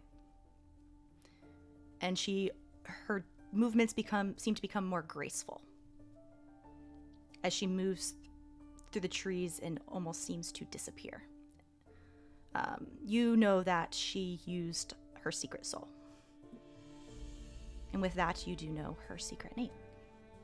But she has left. Though this is a flashback and a memory, as you, Alondra, are looking at the clock face, there is something you notice that you did not originally see when this first happened. now that you are looking at it from a third-person perspective, looking at the mirror, even though you can still see through your eyes from a first-person view. Mm-hmm. Beyond, just beyond one of the trees, you do see a flash of golden wings that also seem to disappear after a moment as they walk away. And then the separate from separate Alondra? Okay. And then I'm Alondra. Separate from who well, am I? What's going on? And then the scene restarts. Okay.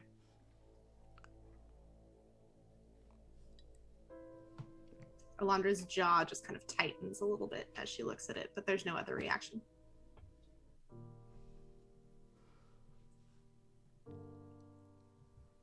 Because if she's looking, I'm over her shoulder, if I can, given my assignment. Yeah. If you don't do anything, if Alondra doesn't do anything, you can. She won't. She wouldn't notice. She's too focused in on it to notice. It eventually restarts, and you can watch from beginning. You can't hear anything. You just see. Sure. Ooh, but I can. Ooh. Okay. Mm. Changes the circumstance a little bit, but okay.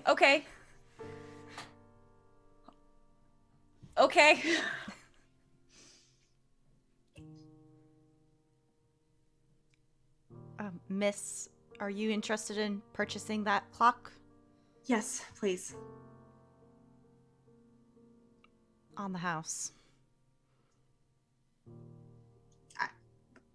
I have funds. I can pay.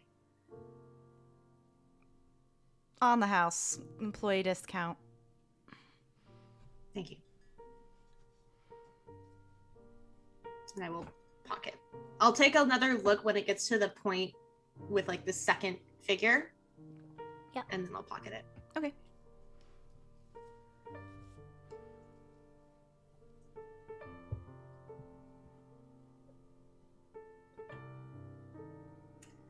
Who's up for some shopping? Yes. I think that's wise. And Karosael just kind of like, not full on hug, but just like a hand on your shoulder as we walk out. You feel her like not flinch, but like tense for a second, and then kind of like allow it.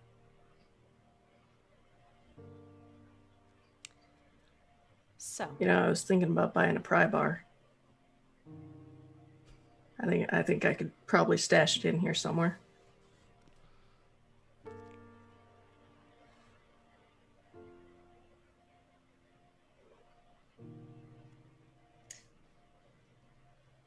I think we did, once we're out of the shop, I think there may have been some useful information there after all. That the angel figure, I think, is connected to all of this. I don't know how. I assumed it was demonic given the Vespertine's reputation, but I think this angel is involved somehow.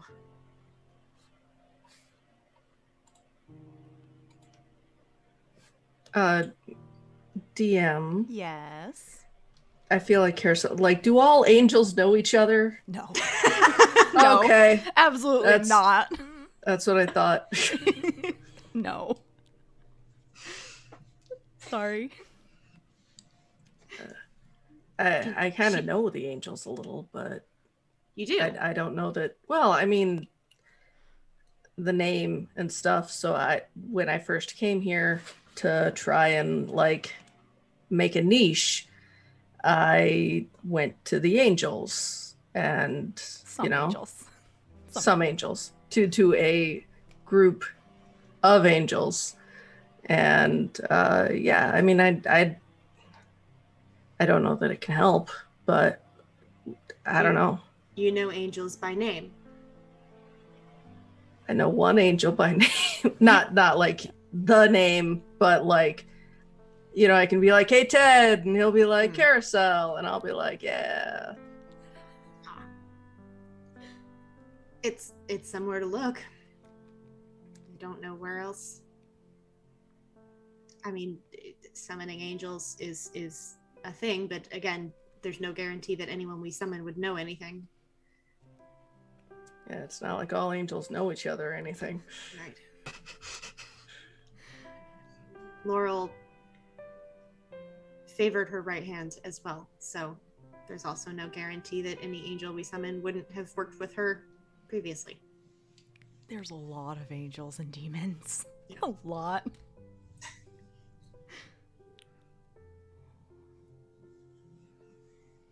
Wait, what does that Anyway, mean? it's something Favored to her look right into. hand? Let's go shopping. Yeah. All right. To get a pry bar. For totally legal things. Totally legal. Totally illegal things. I got a door. I gotta move. You know, like I gotta move it open. You know, when I first got this group together, I wasn't expecting like a lot of totally illegal things to happen. Like I expected it out of half. Not everyone. It's just easier. What am I gonna do? Not participate? So, I heard some people wanted to go shopping. So, partial shopping episode, everyone. Actually, let's go back to our lovely Ren Fair music that I had on earlier. Oh, I was gonna suggest the Price is Right theme. I don't want to get in trouble. So. That's too much. Okay, so as I described earlier, this Celestial Bazaar is hella crowded, hella big, but you can find just about anything here. Like, you go in to look for like a coat. You realize the coat's way too expensive, but you also buy like roasted chestnuts, a cake, some food, this pen you didn't know you needed, that you don't need, but you get it anyway. It's that type of experience. So Target. yes. It is Saturnine Target. God damn it. Super Gonah. Target. So is there anything one specific you're looking for? Or something you're not specifically looking for? Like the first thing you do see when you leave the Glen of Memories is Clockworks right next door, which are they're beautiful clocks. Like Mirage had some nice clocks, but Clockworks has a lot, 10 times more beautiful and well made. But you do hear talking from all of them at some point. One of them actually has on the hands of the clock, there's actually hands, and when you walk by, it does sign language. But are you looking for anything specific, or what are we shopping for, and what's on the list? But what do you end up getting? A couple of us want weapons. Okay. Yeah, a weapon shop would be a good idea. Okay. Zephyr does want a weapon just because I think that she's still thinking about the rat goblins and how she wasn't really able to do a lot. Fair. Like, yeah, I can weave, but if I run out of sorcery, I need to have a backup. Mm-hmm. And she's, I wouldn't say she's like trained with blades, but she's comfortable with them. So something pointy. Okay. Not a dagger. I will not take a dagger this time. Are you looking for anything specific, or with magical properties, or something just magical? Ideally, she's got crystal to spend. So yeah.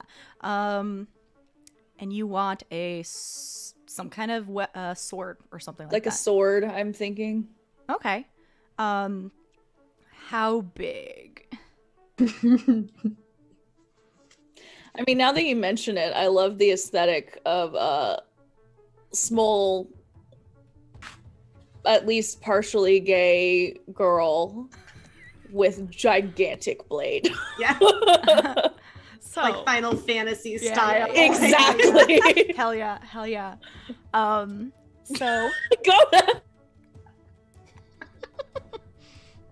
So, I would say definitely one thing that would catch your eye is this very large weapon, obviously meant to be handled with two hands, obviously. It is a red blade with a dark maroon handle. Not quite my color, but This is just the one on display. do you have Blue? Maybe not well that this as close to this as it's become a very large part of my life, and I did not plan for it to be, but here we are. I have some shade of blue in like the back. This is a Datha sword. It helps with your ability to hit, though it's kind of accuracy. Yeah, mechanically it'd give you 1 bene in accuracy, but it's a little distracting, so 1 vex in interaction.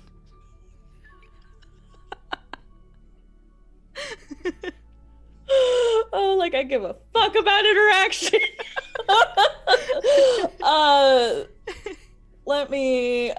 Hold on. How much money you got?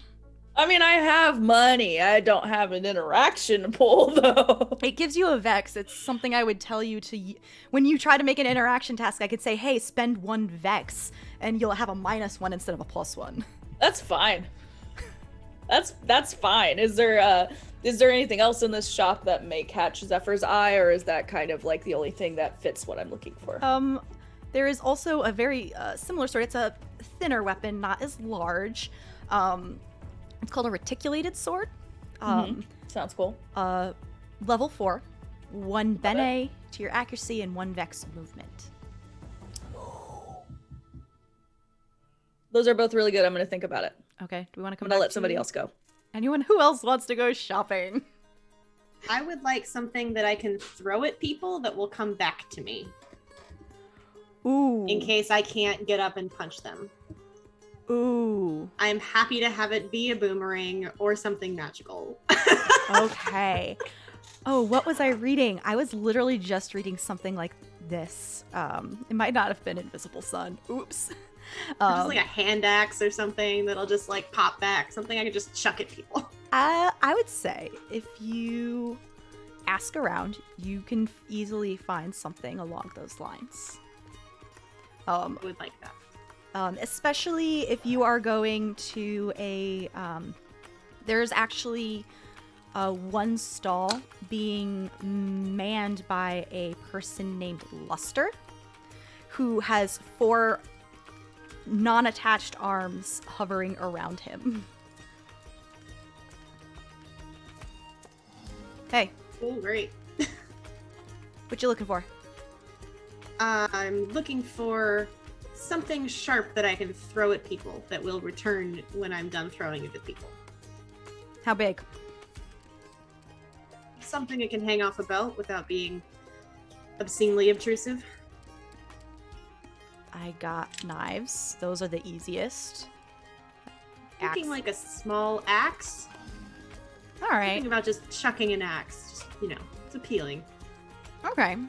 Yeah, if you give me a second, give me a second. Let me see what I got. He'll rummage and walk back. He seems like what mostly he sells is firearms. They are locked in very sturdy looking enchanted cases. And he comes back with a second with a small hand axe. This will come back to you after you throw it. It's Look very around. Is there like an unattended post nearby or anything? Yes. Does he have a testing area? Do you ask? Yes. Do you have somewhere I can test it out, or? Yeah, come on to the back. Okay. He stops in front of just a door frame. After you. It's just a door frame standing in the set up in the back of the thing. After you. I chuck an axe at it. Oh no! He's motioning for you to go through. Oh, that's less fun. Well, I chucked an axe at it. No, well, he would have not given you the axe until you're through the door. So okay, he's fine. not just handing right. some random person a weapon. I will go through the door. Instead of just walking through and ending up on the other side close to a curtain, you end up in a small range. I have a small shooting range here if people want to test the goods. I'm not letting anyone touch any weapons in my booth until it's crowded. I hope you understand. Fair. I'll like hold my hand out. And he will hand the axe to you. And I chuck it. Do you actually want to roll for this? Sure. It is a level 2 axe. So you'll have a +2 to your venture. Okay. You don't have any skills in medium weapons. No, I don't. So you'll just, if you want to do accuracy, you can add an accuracy bene. Okay, I will do that. Or you can just do a dry roll. I will add an accuracy bene. Okay, so that's 2 plus the 2 plus 1 bene is a total of 5. Yeah, you hit the target. Not bullseye, but like you're not like outside of the circle. And after a Come back. second, and he's like, you have to will it to come back. Okay, come back. Okay, it comes back. You don't have to say that, but yeah. Oh, okay. It- Great. Yeah. How much was this? I forgot to ask that initially. 120 crystal. Oh, sure. And I'll hand it over. Pleasure doing business with you. You as well. Soraya, Karosael, or Farideh? Are you going shopping or looking around, or what are you doing? Still in weapon land before we leave that area. I still have the dagger that I took off of the rat goblin in the sewer. And I would just like to find like a good sheath for it because right now I just it's just kind of like loose in my belt and that's not great. No, that's not good. So ideally I would love to find a sheath that maybe like makes a little pointier or something that might enhance its damage. Okay, so kind of like a magical whetstone sheath. Yeah. If you're all still in weapons land, this might be a little harder to find, but you can find it. I would say, so a dagger is normally a level 1 weapon. Mm-hmm. I would say if you want to find a sheath that makes it a little sharper, a little more efficient, you can find a sheath that can bring it up to a level 2 weapon. Beautiful. And that'll be about 16 crystal orbs. 16. Sold.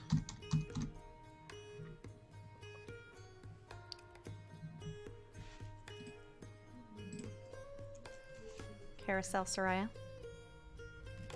So I'm looking for a bludgeoning weapon, preferably that has a hook at the end, and like the ends kind of flatten out when it's a pry bar. I'm looking for a pry bar, You're looking for, but I want it to be a weapon as well, something that like, yeah, I could legally open this door. God Or I could defend myself also legally. Are you looking for anything special about this, or are you just looking for a fucking crowbar? No, I am looking for one that would count as a weapon that I could like. So Are all a level crowbars 2 weapons? crowbar. Are all crowbars actually weapons in general, though? Maybe it's got like a grippy on there, so like good swinging. A combat crowbar is what you're looking for. Combat crowbar. A tactical crowbar. How Yes. big? Slightly bigger than a regular crowbar because I'm slightly bigger than a regular man. Okay. Anything special about this, or no? No, other than like, Slightly you know, bigger? if it could have like a +1 to hit or something like that. Like I'm looking for a. Okay. I will say that this could be technically the equivalent of like a cudgel or a cane or a baton. So this would be considered like a medium weapon, and they're fairly cheap. So like 4 crystal orbs. Okay. And like I can't get a +1 or anything? The level, it's I'm basing this off a baton, which is a level 1. The level will add to your roll, like the weapon. That's what I'm looking at, Yeah. looking for, because like he has 0 fighting skills. He needs skill. He needs the weapon to have skills. Yeah. So any weapon will have like a level attached to it. When you roll to hit, you add your level to your roll. So Okay. I think Zephyr got the. Oh, we have to come back to Zephyr. But if Zephyr got that level 3 sword, she's adding a +3 to the roll because it's a level 3 sword. Yeah. So technically, yes, you have a +1 from the baton to your venture. Okay. If you would like something more, you can pay more. Yeah, I'll pay more. All right. Maybe something along the lines of... I'd still say this is a medium weapon. Maybe like 40 crystal orbs for a level 3. Since it's not anything like magical that gives you anything to your pools. Okay. You have sold me on that, sir. Good. Which hand do I shake? He holds out Thank you. I was going to say he holds out his left hand to you.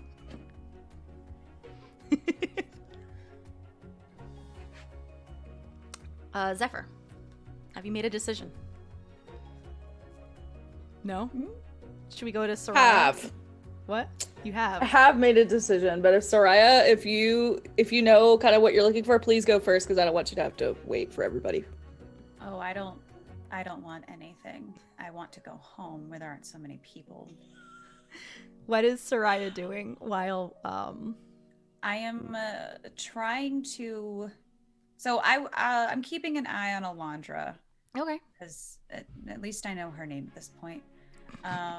The others not so much. I'll probably never speak to them again. So I will. I'm trying to, while people are kind of browsing, I'm trying to stick to an area where there is like minimal traffic. People aren't walking near me. I don't really care what's in this store. I don't care. Fair. But I don't have a demon now to like keep people at a distance, so my radius is much smaller than it was before.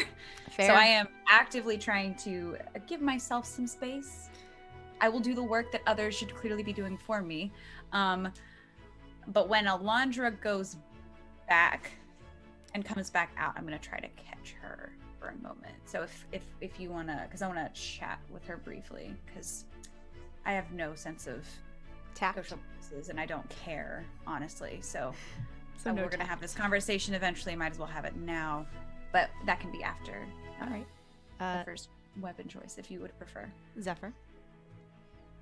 So I was thinking that the reticulated sword sounds fucking awesome because it's reticulated.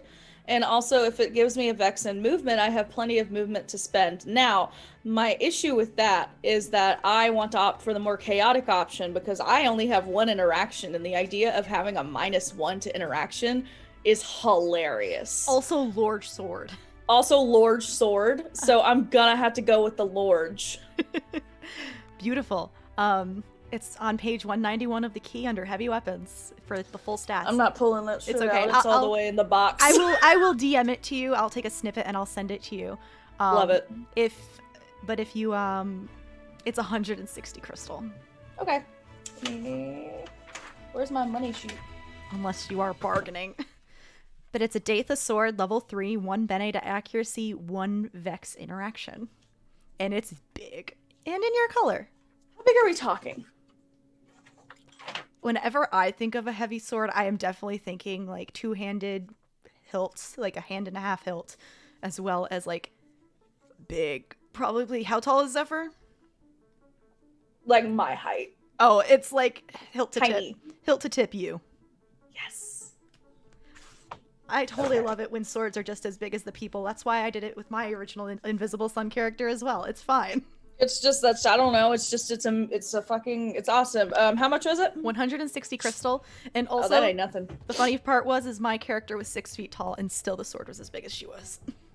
Yeah, I mean Zephyr, if she could get like a 6 foot tall sword, she absolutely the fuck would.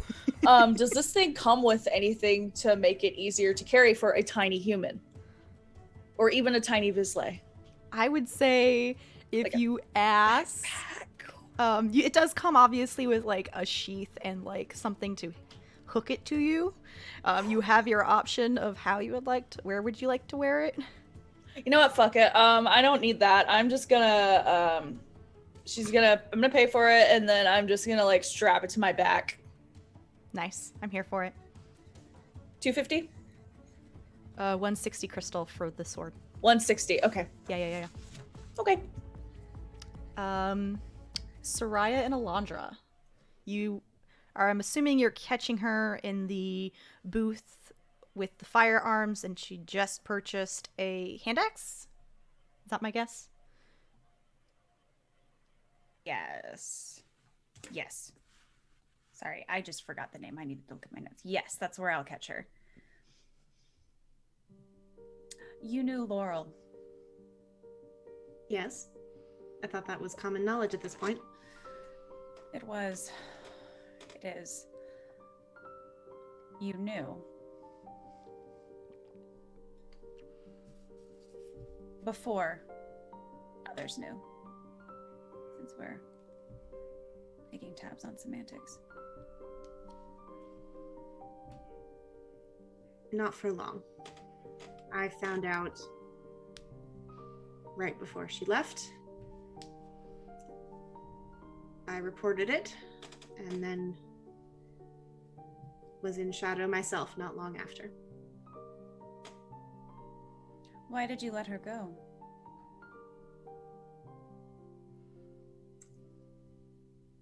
I was in shock.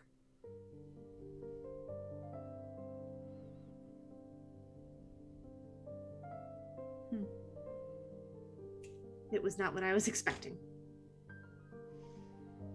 And I was unprepared.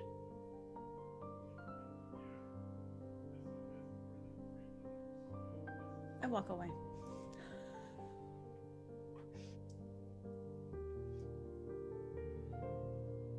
Alondra slowly unclenches her fists. There is no energy today around your hands. Yeah. Now, It's a cold drink. is there any other shopping people would like to do or anything else? Oh, I see a hand. I have one more little thing I'd like to buy, and then I have something to ask Karosael. Okay. I would like to. I saw in the key that there are a couple different like magic pillows that like Ooh. massage you or whisper to you. Oh. I would like to find one that will play me a lullaby Oh. I have because to I think read I this. might have some trouble sleeping Oh. in the future. So I just thought it'd be nice to have a little Oh. little lullaby pillow. That's adorable. Is this under home furnishing and needs? Yeah. Yes. Okay. Yes, I have pillows for massaging, and I have. This is getting way too sad now. I have to change it back. Music troubles, y'all. I have a massaging pillow that will kind of do your shoulders. It comes in a couple different sizes depending on what part of your body you want massaged. I also have ones that play music for like maybe if you have a kid or someone else that's having a hard time falling asleep. What are you looking for? Also, we have a bunch of pillowcases too. Oh, just looking for something that just plays real chill music, just help you get to sleep. And Samuel, do you want a little one too? Do you want a little, Oh my gosh, yes. or maybe like a little heated pillow or Oh, something? I like What do the you heated want? one better. I don't need music. I get enough Okay. of that at the song. I would totally want one that's warm though. Okay, so one Samuel-sized warming pillow, and then one Faraday-sized singing pillow, please. Any type of genre of music you're looking for? Just chill, like anything, but like probably without words, just instrumental, relaxing. Okay. Give me 2 minutes, and I'll be right back for you. Feel free to browse the pillowcases. Great. Maybe 5 minutes later, she comes out with a Faraday-sized pillow, and then she comes out with a Samuel-sized pillow. But it's actually like this big, so he can like just lay down on the entire thing. A whole bed. Yeah. It's a whole bed. Instead of just like a little rat head. Yeah. It's just like a bed. It's kind of like, it's probably a little bigger than that. It's probably meant for like a cat. Great. Watch Metatron be an asshole. Why does he get one? Yeah, basically. So for the 2, that's going to be 35 crystal orbs. They come complimentary with a pillowcase, so you don't have to worry about that. Just choose one you would like. Great. And just a question. If like after a couple weeks I get tired of this song, could I come back and have it, maybe like tweaked and kind of play something new? If you are unsatisfied, we have a 30-day return and exchange policy here. Oh, no. I just mean like to freshen things up. I'm sure I'm going to be happy with it, but it's just like, every month I might want a different song. Then you'd have to technically buy a new pillow. They are enchanted with one song, but if you don't like it within 30 days, you can do an exchange. I will not tell my manager though, but that 30-day exchange refreshes every time you switch out. Interesting. Okay. So you can exploit it a little bit. Thank you. I will take both pillows, please. And I'm gonna tip an extra 5 crystal. Have a lovely day. And then I have one little ask of Karosael. Hey, Karosael, I noticed that you're really good at making jewelry and stuff. Well, thank you. Yeah. I mean, I know the magical stuff takes you a while, but I was wondering if you could make me something non-magical. Oh yeah, that would probably be easier than the magic, but yeah, I'd love. Remember that coin that you found? Yeah. And now I have, could you make it into like a bolo tie so I could wear it?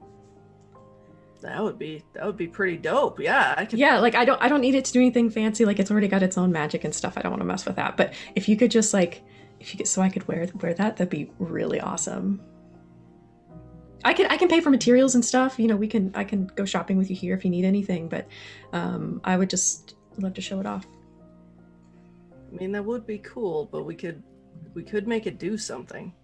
Well, it Like, already what does. It already does something, and I'm worried about breaking that. So I don't want to mess with it magic wise. Okay.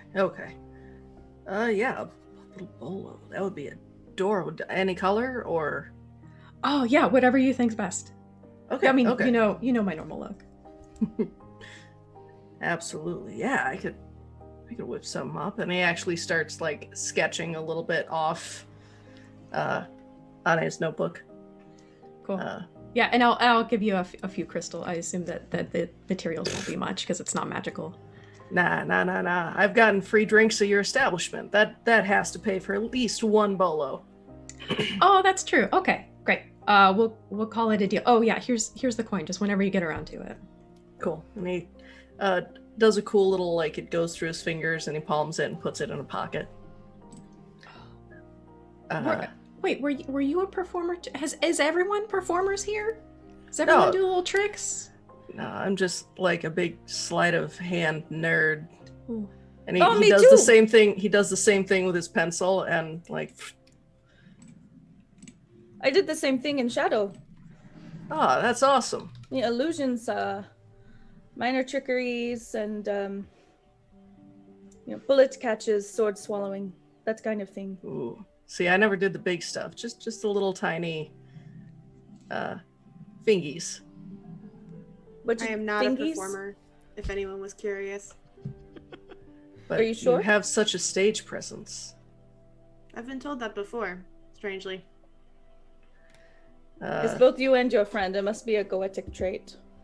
Metatron pipes up. Yeah, totally. This Soraya totally was a stage performer. Yes, indeed. They both must have some stage experience. I Like see it. show choir, right? Be so friendly. Little furry face pokes his head out of your pocket. No, I know. We're going to the pet store next. Well, is there anywhere that we have seen pets or animals Or animal things being sold. Yes, but there's very few, so to speak, regular cats in this area. Unfortunately. No, yeah, I figure, but I gotta show it to him that we're not gonna find him a lady friend that he will be incredibly attracted to.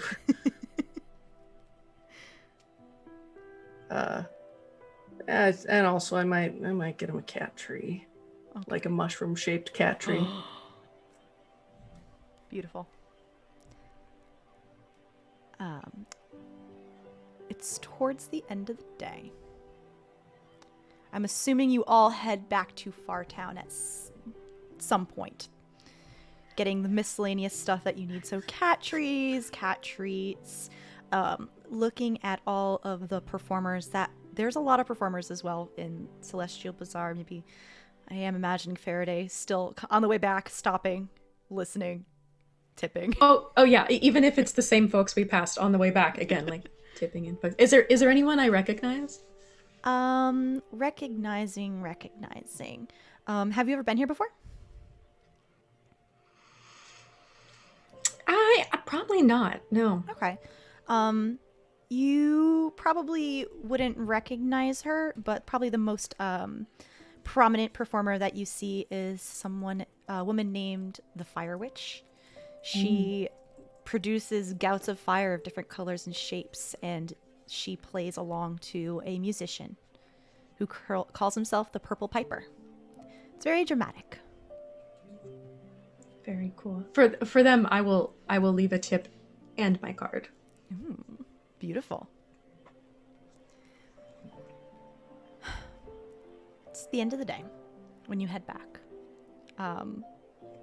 Maybe even a slight time skip as we go forward to Alondra's advancement ceremony. Oh, I forgot about that. Oh gosh. Yeah. Oh right, that. Yeah. The reason why you had to go to Soraya in the first place. It's fine. It's fine. It's completely fine.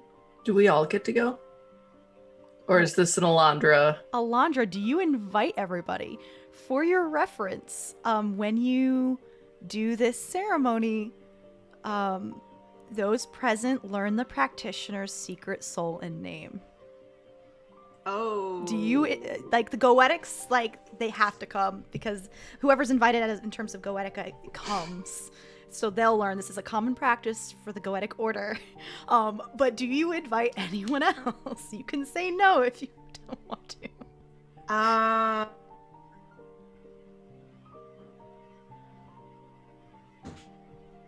Alondra will she'll pause and she'll kind of look down at the pouch where her glass knuckles are.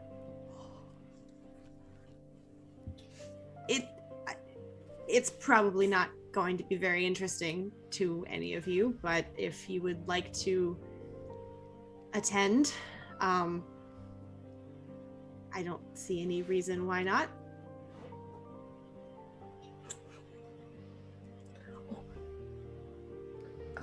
Yeah, I always think it's a really cool thing. Like, if you don't feel like we're imposing. It's really not. Well, you will learn information about me. If you would rather not have that information, that's up to you. I won't, of course, be offended in any way. Well, we already know you slept with Farideh. I mean, how much more do we need to know? That didn't, no. And Faraday's just nodding over here. It's true. It's true. If you'd like to come, you're welcome. You don't seem to. It seems like you and tell me if I'm wrong, but I get the impression that you are just inviting to be polite. I don't actually think you want us here, so I think I will decline. Alondra kind of nods. Yeah, and looks a little bit relieved. Formal order business isn't really my thing. Kind of got out of that a while ago. So it's not for me. I totally understand. And the relief grows a little bit. And she kind of looks at Karosael. Nah, I think I gotta set up this cat tree, or else, Metatron's just gonna bug me about it. Yeah, And that's right. besides, cats That's probably aren't allowed at the thing. I don't think cats would be permitted. No. You would both know What? that a third-degree goetic by the name of Emma Elizabeth Mara has her own cat familiar at the Order of Goetic, and he is also... he's kind of like the Soraya version of a cat. We got along splendidly. So it's Soraya, right? Are you going to be helping Alondra through this? Unfortunately. Take care of her for us. And I want to use my persuasion rune to kind of add some punch to that. I'll let this resolve how you would all like to, because there is no real PvP. Yeah. I don't say anything, but I don't say anything rude, so that seems like maybe a good thing. Love it. Progress. Make it where you can. All right. It sounds like no one is going. What a blessing. Well, non-goetics are going. That's a... If you ever want to hang out, we tend to be at the Benighted Song. You seem like a hoot and a holler at karaoke night. I won't. I assure you. So. I assume we're starting to... Yeah. I'm like to imagine that this is like on the train back to the Hollows. Yeah. So you can get back to Fardown. It's probably... I'm shifting in my seat constantly, trying to figure out how I'm going to sit with this sword on my back. The easiest way I've found is you take it off and you hold it in front of you. No, she's keeping it on her back. Okay, that's fair. So, this is probably not happening tonight, but maybe like in the next day or so, you do have your advancement ceremony up to the 2nd degree. Goetics are very ritualistic and along those lines, so you have some kind of religious-esque uniform, robes. They're obnoxious. I would not say they're pretty or fashionable. And your requirements for this invocation of knowledge, you have to have a scroll with all your written accomplishments, an emotion leaf, and a lot of preparation. What kind of creature do you summon to watch this ceremony? You're muted. Yes, I am. We're gonna go angelic. Okay. In this case, I'm not going to ask you to roll, as they are just a casual observer. Soraya, you are asked by Jaseni to assist in the preparation, and then but he does kind of give you a look like this is the last thing, and then you're done. You're off the hook. But Joseni is also there to assist you. I will assist. It involves an hour of runes, of drawing on the floor, and a ceremony, of which there is a lot of hemming and hawing and and by lots. This is a 5-hour preparation and then 1 hour performance. So this is a 6-hour ceremony. Your companions made the right decision. Yeah. I agree. It's very long. But at the end of this very long day, this angelic form hands you this emotion leaf. And you're familiar with emotion leaves that once you touch it, it will fill you with that type of emotion. I take it. And you are filled with a sense of pride at your accomplishments.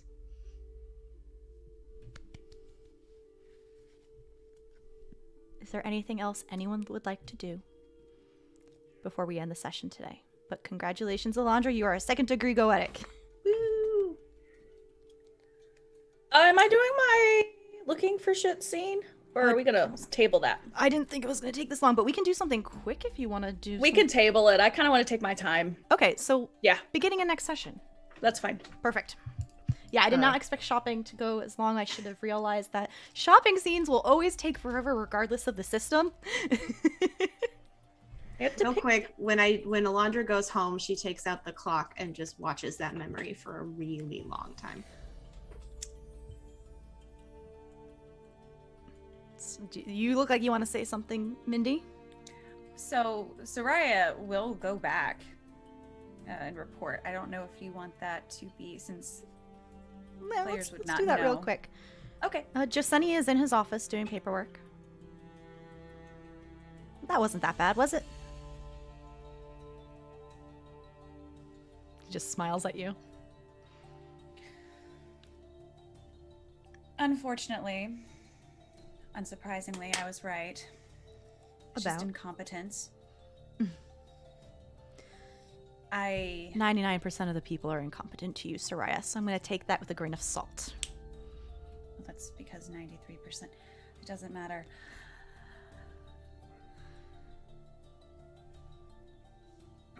I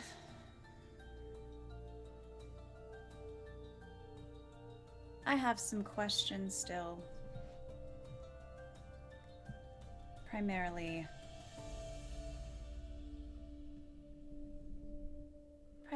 about why she let her go. But fortunately, I do think she is trying. That's good to hear. I don't think there's any reason to suspect her.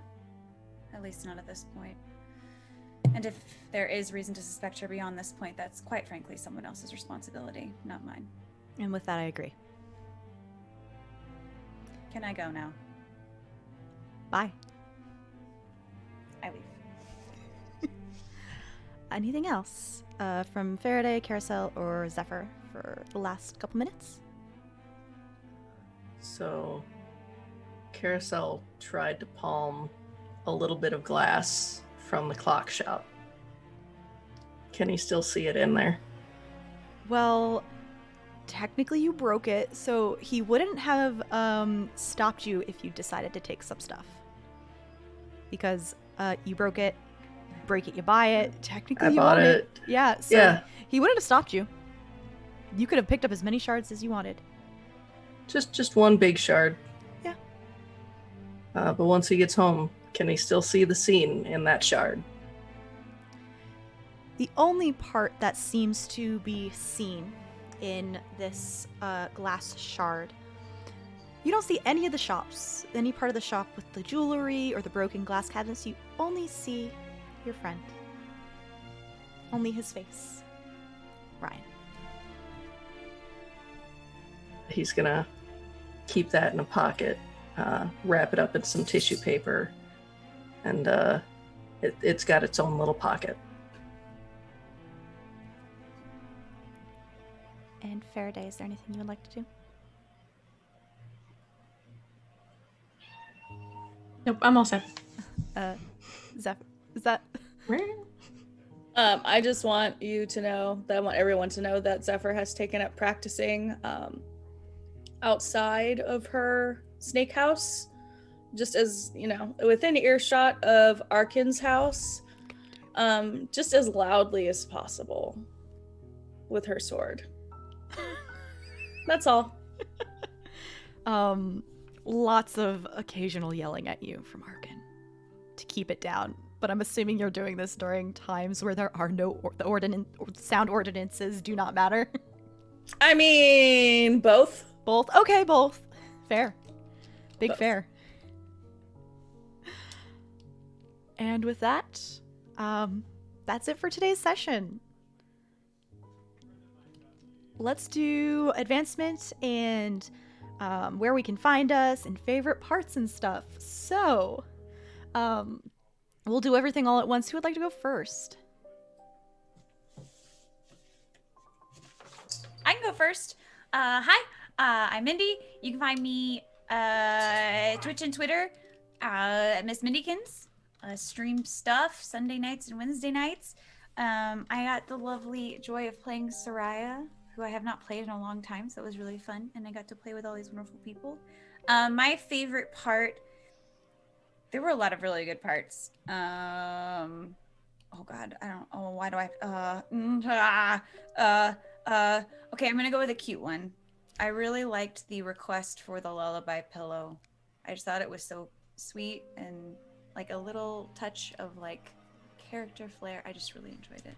I thought it was really precious. And I know you're only a guest, Mindy, but do you want to tell us whether you get a joy or despair for the session? Oh, despair. 1000%. Okay, that's what I This thought. is way too much interaction with people. Fair. Big fair. Who would like to go next? Go. I'm Caitlin. I played Alondra. You can find me at a theater file on Twitch and Twitter, also on Instagram, but that's just like a personal Instagram. It's not interesting. I stream on Wednesday nights and Sunday afternoons. Wednesday, I am streaming Kingdom Hearts 2 starting in a week. And on Sunday, because I just beat Kingdom Hearts, Sunday, I stream Paper Mario 1000 Year Door, and coming up soon, we're going to start streaming Pokemon Snap 64. So all vintage gaming all the time. My favorite, big old despair for this week. Good. Suffer. Yep. And my favorite part was, I don't know, like almost crying on the internet was fun. So we'll go with that. An advancement. Do you get an acumen? I think you get an acumen. A despair.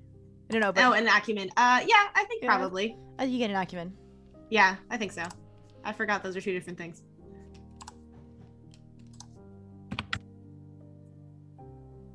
Do we need to popcorn? I'll go next. Hi, I'm Gonah, and I stream on Twitch as The First Gonah. I'm on Twitter as Gonah_Hawking. And I stream mostly League of Legends, and in about 3 hours, I will be playing Little Nightmares on my stream, because we do Scary Saturdays. I'm thinking about maybe doing some more role-play-y kind of games, but we'll see. Favorite part of the day was probably Metatron, who knew that this shopping trip was coming, just popping up and being like, oh, by the way, buy me a chick. That was pretty fun. Let's see. And then I think he got an acumen because he was able to find another maker, and so like he'll be able to use that to go up the ranks, and like he learned more about shops and stuff like that. So like definitely an acumen. I don't know about joy or despair though. I specifically gave you that scene if you wanted a despair today. Okay. Yeah. You don't have to take it, but like I said you were gonna get a despair soon. Yeah, absolutely. Okay, yeah, I'll take the despair. It's one of those like really, really good thing, really, really traumatizing thing. Like, so Yep. yeah, I'll take a despair. Okay. I'll go, since apparently Seth wants to go last. That's fine. Hi guys, I'm Abby, and you can find me on Twitter at Aragorn's Girl. This is my one streaming thing that I do, so come back here every Saturday, see Farideh, be awesome. My favorite part was also a Metatron part, but just how Metatron always calls people, like specifically Karosael. Like Metatron is there to just be like Karosael's actual thoughts that he's not gonna say. Be like, hey, he's in love with a moth. Like, love it. Definite joy this time. I mean, got some cool stuff, hung out with people, gonna have a cool tie made for her. Good day. And for acumen, I'm sort of on the fence. Nothing really advance the session, but from the downtime learning that secret language, I would lean towards getting an acumen for that.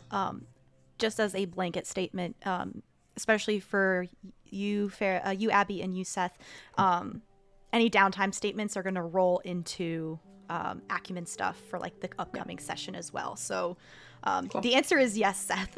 you will get an acumen for this session. Awesome. Well, cool beans. Hi, I'm Seth. You can find me every Saturday here on Mayor's channel at noon Central Time playing Zephyr. You can also find me on Open for Adventures Twitch channel every Saturday at 7:30 Central playing Rashiel in Numenera Remnant.